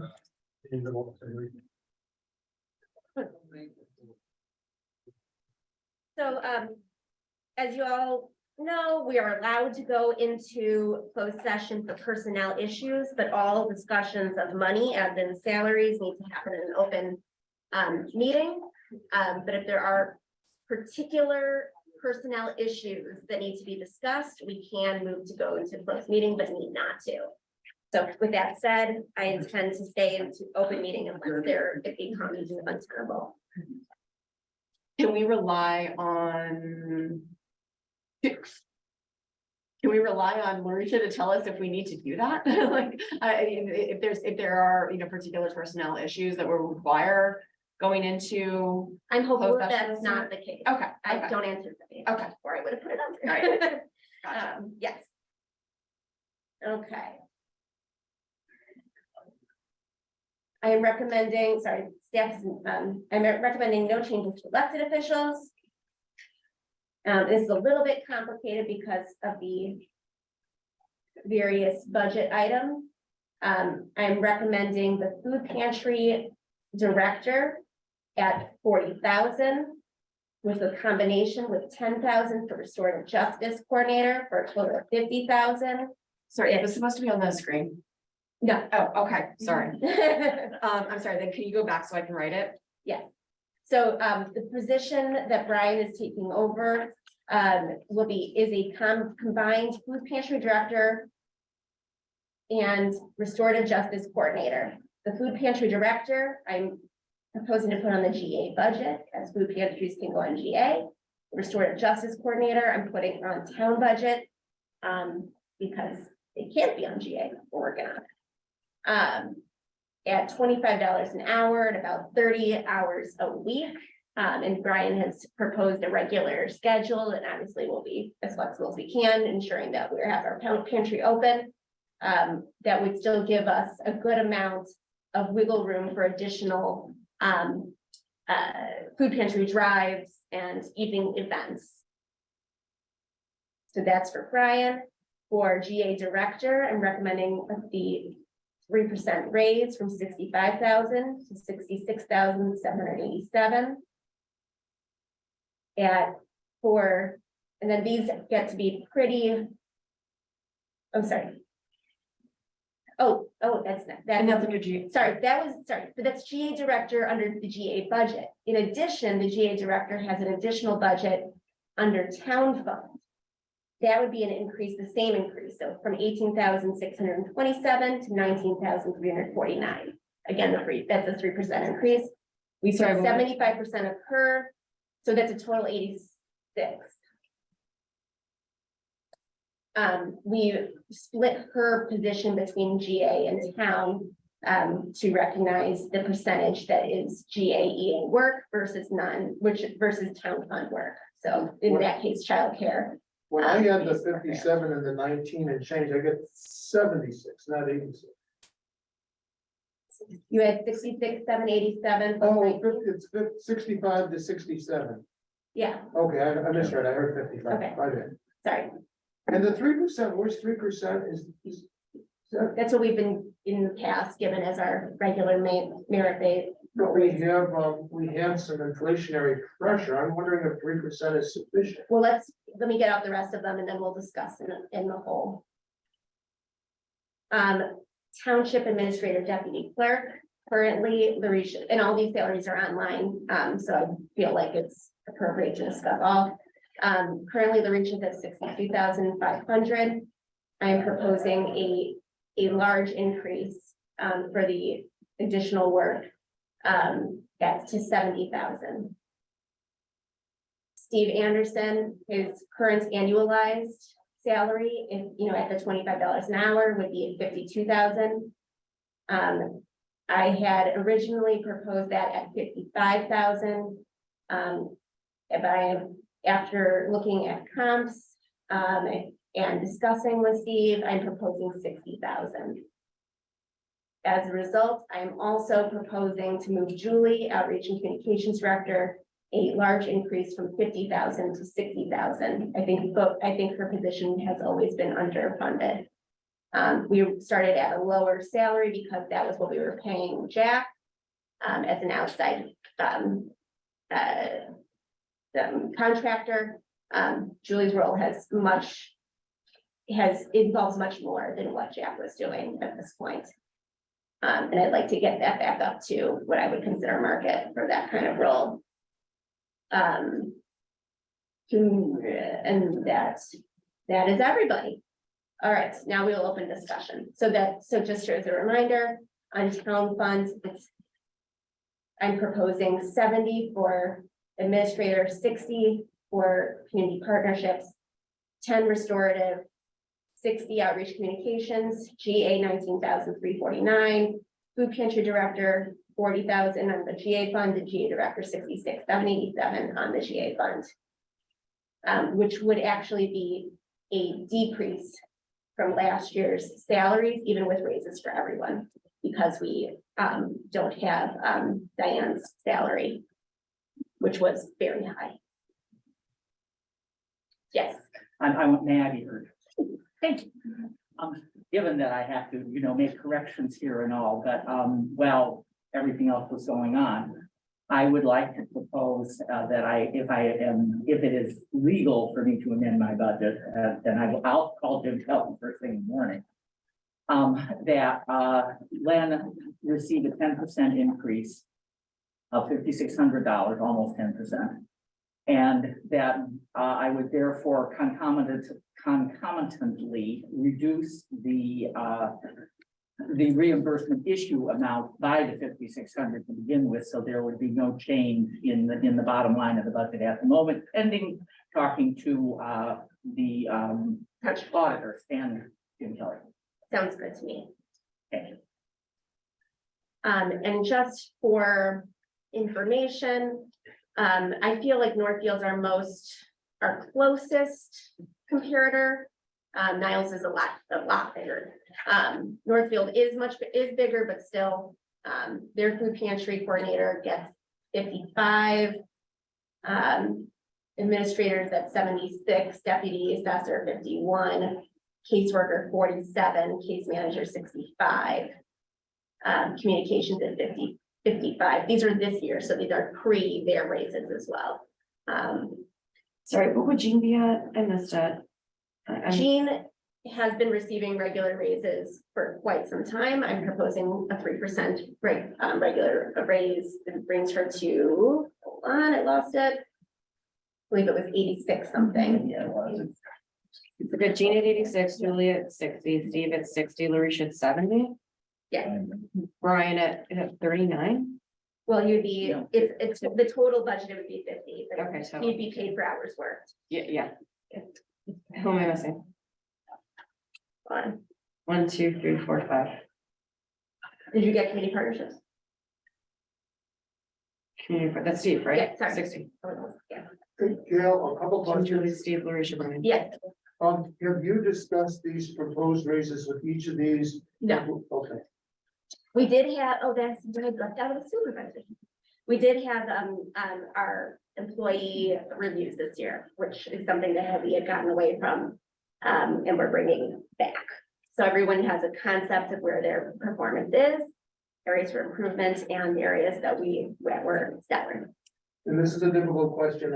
In light of the fact that you haven't discussed these numbers with the employees, do you feel based on your relationship with the employees and the reviews that you conducted, you feel that these raises are going to be appreciated and well regarded by the employer? I do. I think, you know, we had 3% raises constant for how long? There was a point that we were at 2.5. They vary. Yeah, they have varied. I've been here almost 9 years. We've always gotten the same raises, which is why this year is completely different. But there was a point that we were at 2.1, 2.2, 2.5. I think 3 being the highest, and then when COVID started, we had that bonus. Yeah. And that was across the board. Couple of those, couple of years. Exactly. Here's the thing, so a lot of these raises are well over 3%, and I think they're very well justified. Gail's come in here and she's had some wonderful ideas, and there's been major changes. And everybody's been forced to work a lot harder and really keep their nose to the grindstone, and we're running a tighter ship. But I'm just wondering that with respect to the 3% raise, given the inflationary pressures, I think that might be a little bit low. I think that maybe should be more like 5%, just based on my sense of what inflation is and what job. So to hold that at 3% in light of what we had very stable inflation for many years until recently. So I think that maybe needs to be dropped up to about 5%. But other than that, everything sounds good. We're talking just strictly about Jean. What? Jean has been getting 3% raises. Okay. This year we have No, I just wondered, you said go from 3 to 5. I said instead of 3, more like 5 to reflect the reality of inflation and, other than that, So how much for that? Hold on 1 second, I need a calculator. Political side, not man.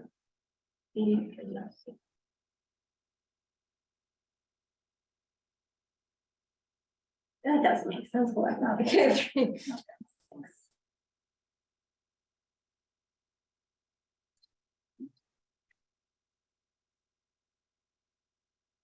So that would be an additional.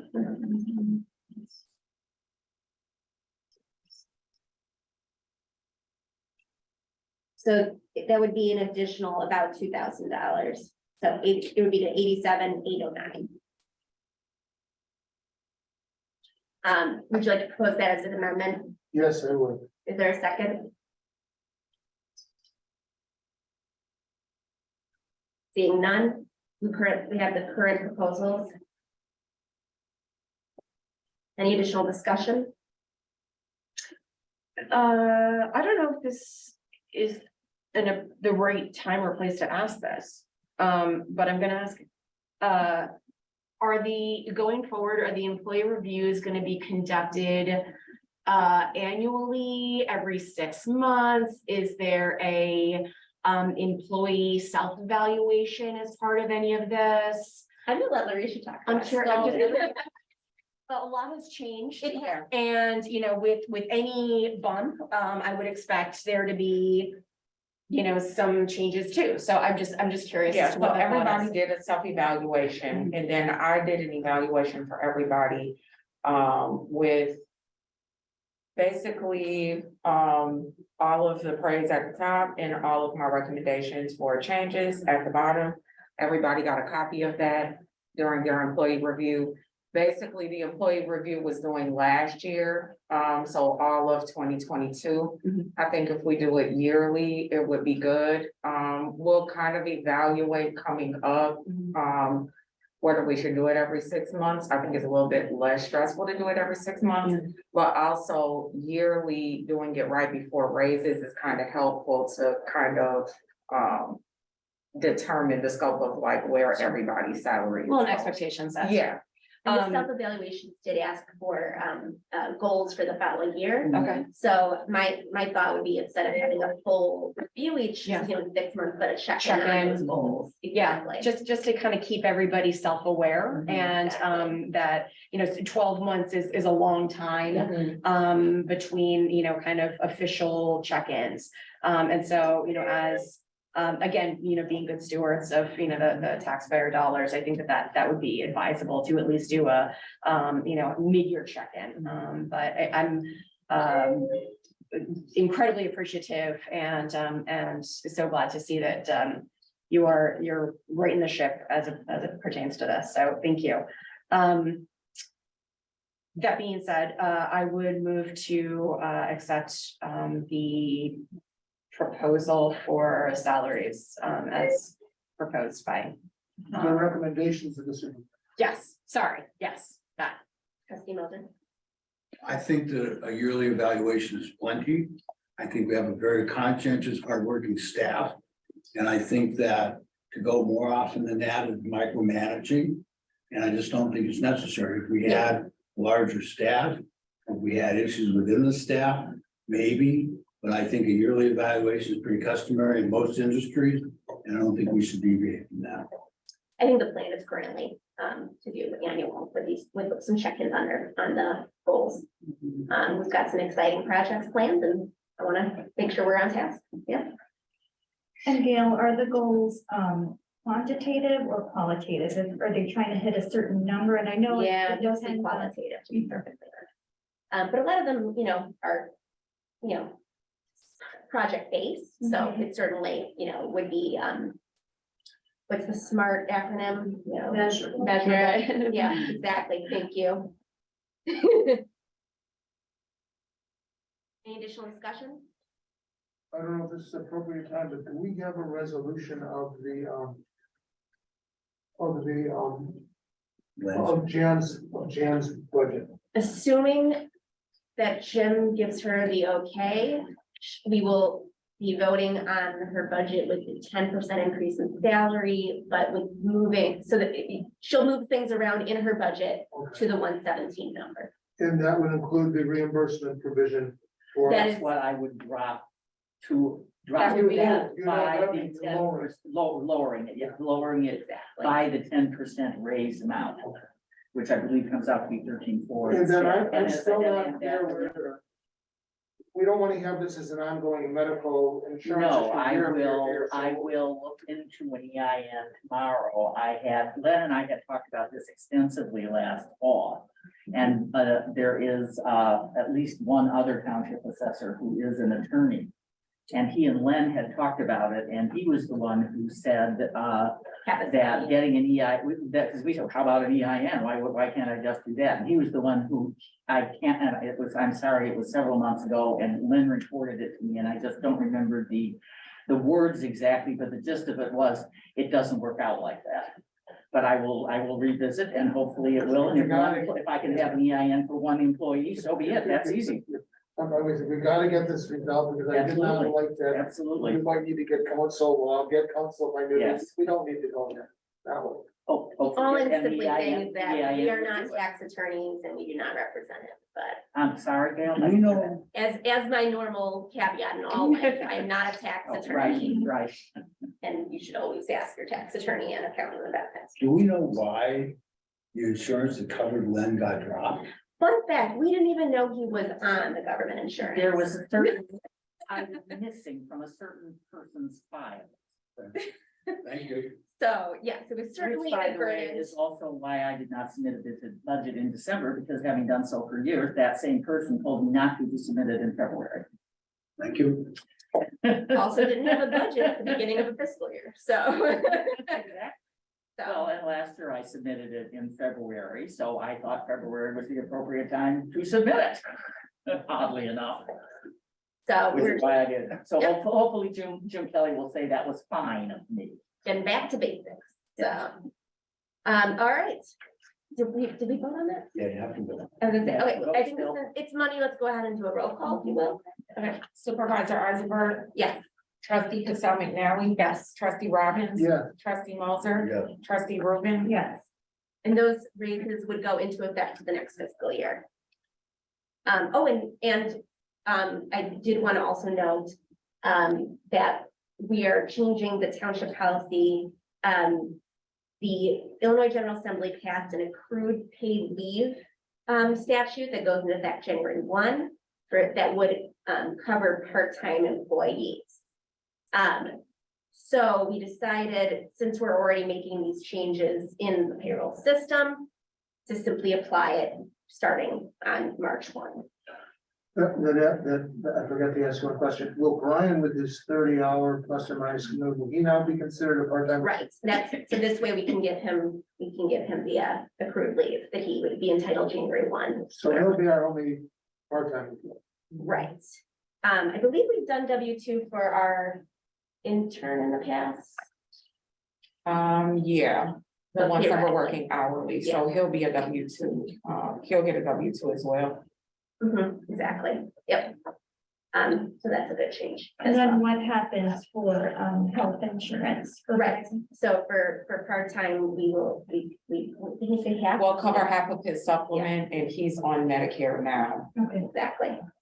Yep, He's a part-time permanent employee. exactly, not temporary, right? Absolutely. So hopefully there'll be no hitches on the change, but I think it's nice to have the training wheels there as you need them. All right, acknowledgement of staff reports. We have received staff reports from our township administrator, community services administrator, general assistance administrator, outreach communications director, and community partnerships coordinator. Would anybody like to take anything out of their reports for discussion? Just pertaining to Steve's community partnerships, discussion or report.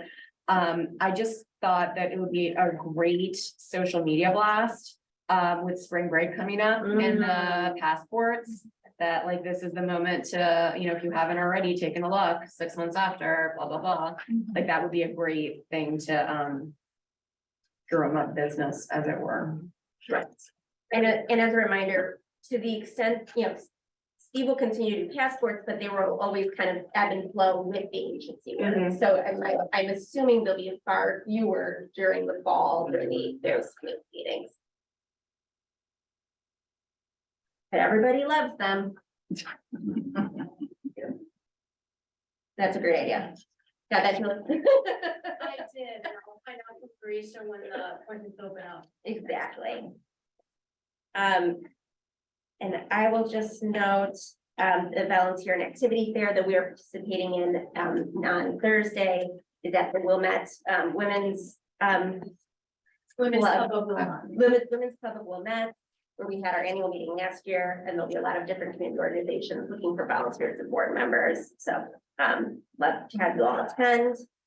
I don't think either of you pointed out, though, that we're hosting the administrators meeting coming up. We are, yeah, it's in my report. Oh, did I? Yeah, we're hosting the administrator meeting, for IATA on March 8th here. We normally host about, 20 people, but we might not have that many because we are kind of far north. since it's all of the administrators in Illinois, some of us have a hard time getting to those super far ones. Normally Schaumburg, Wheeling, or Hanover Park, do them because they have such large meeting spaces. The last time we went to Wheeling, so it's a good opportunity for us to host people here. So hopefully we have a good turnout for that. Absolutely. And we had a great meeting of the communicators here recently, so we're becoming a hub, which I appreciate. And I will take out of here also Larisha's report. Please complete your cybersecurity training. They actually did a pretty good job. They're not horrible. And I don't know about you, but I'm getting an increase in phishing attacks, and they're getting more and more sophisticated. So it helps a ton. Okay.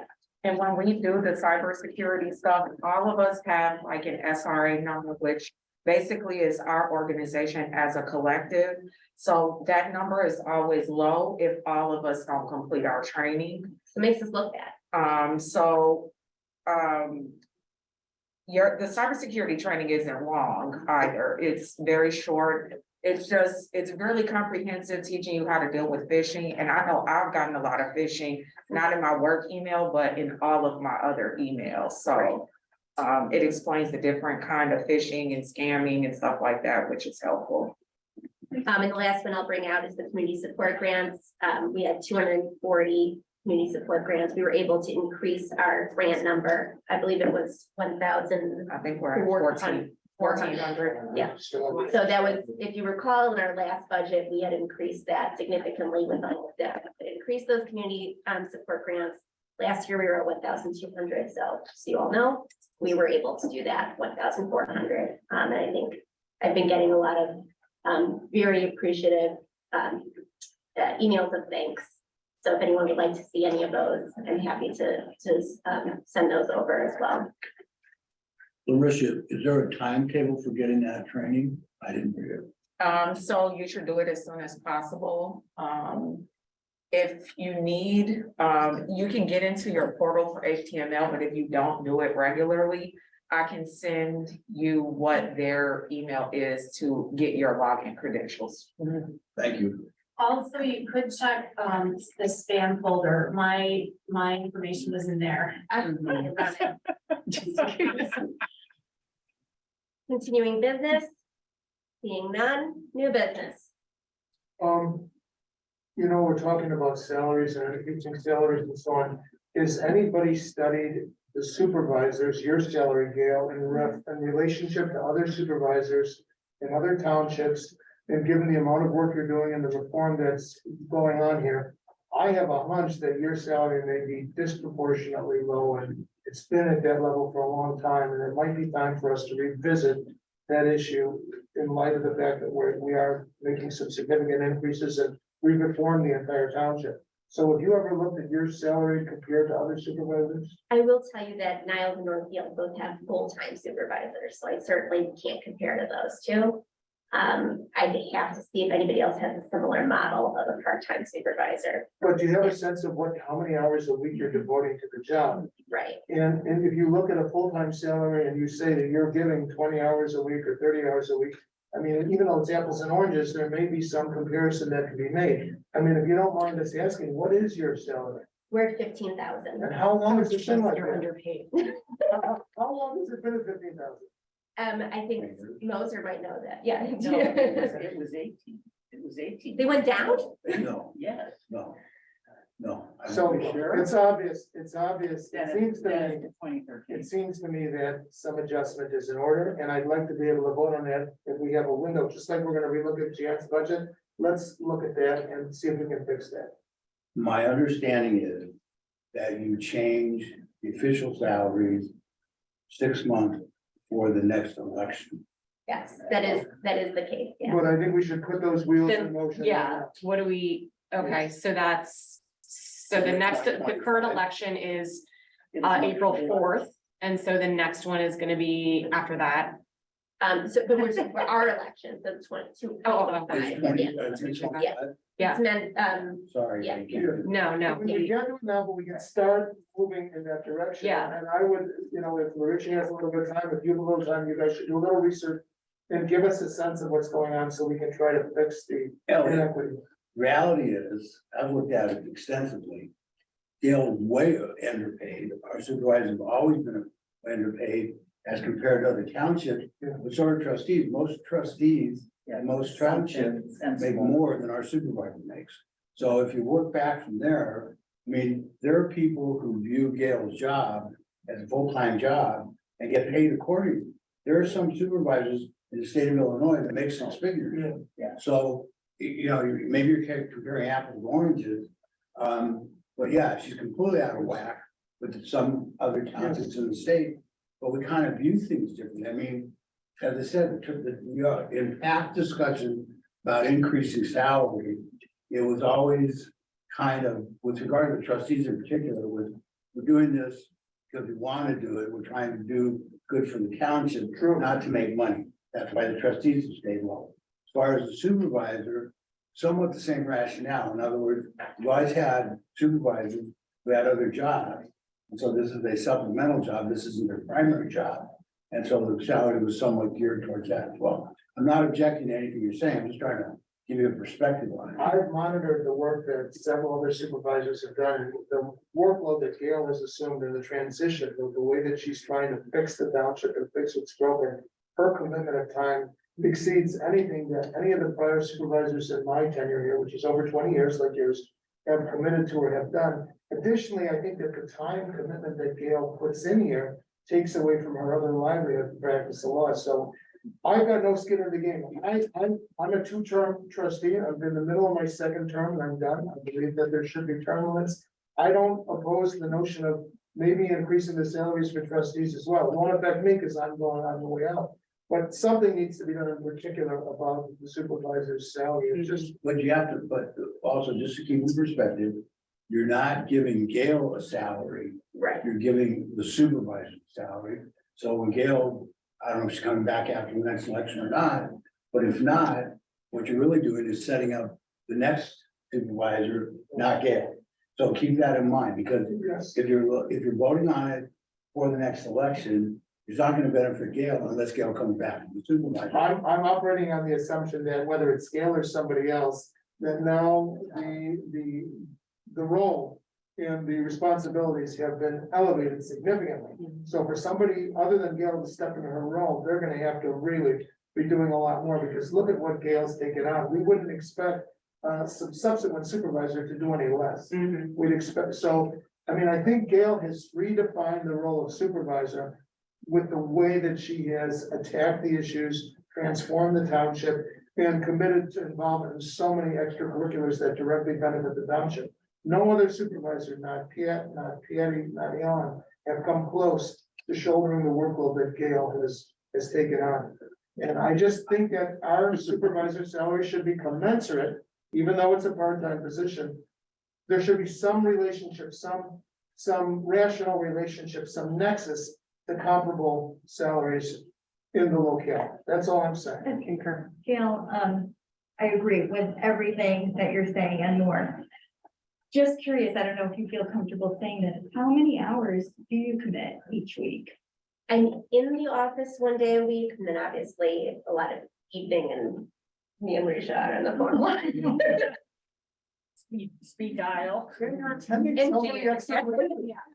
Attending meetings, It's a lot of, yeah. attending events. I don't know how you do it. I really don't.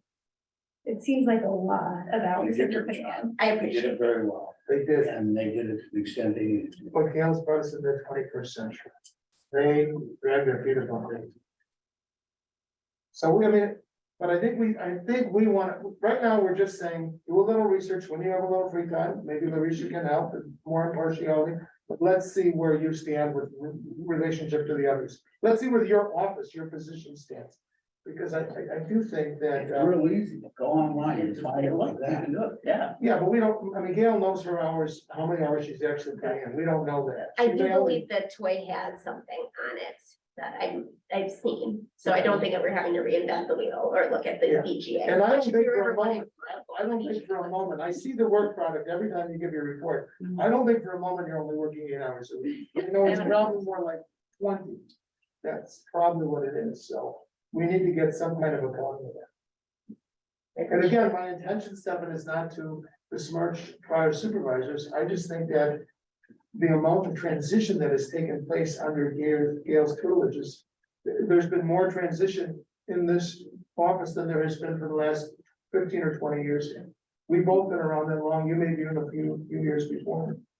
I don't disagree with that. I don't think the prior supervisors all did an outstanding job. I'm not saying they did. Yeah. Well, I appreciate the sentiment, Ellie, and we'll take a look if we can find information. Any additional new business? Seeing none, we're now in line for motion to adjourn. Is there such a motion? So moved. All those in favor, please say aye. All those opposed, say nay. Ayes have it. We're now in line for cookies.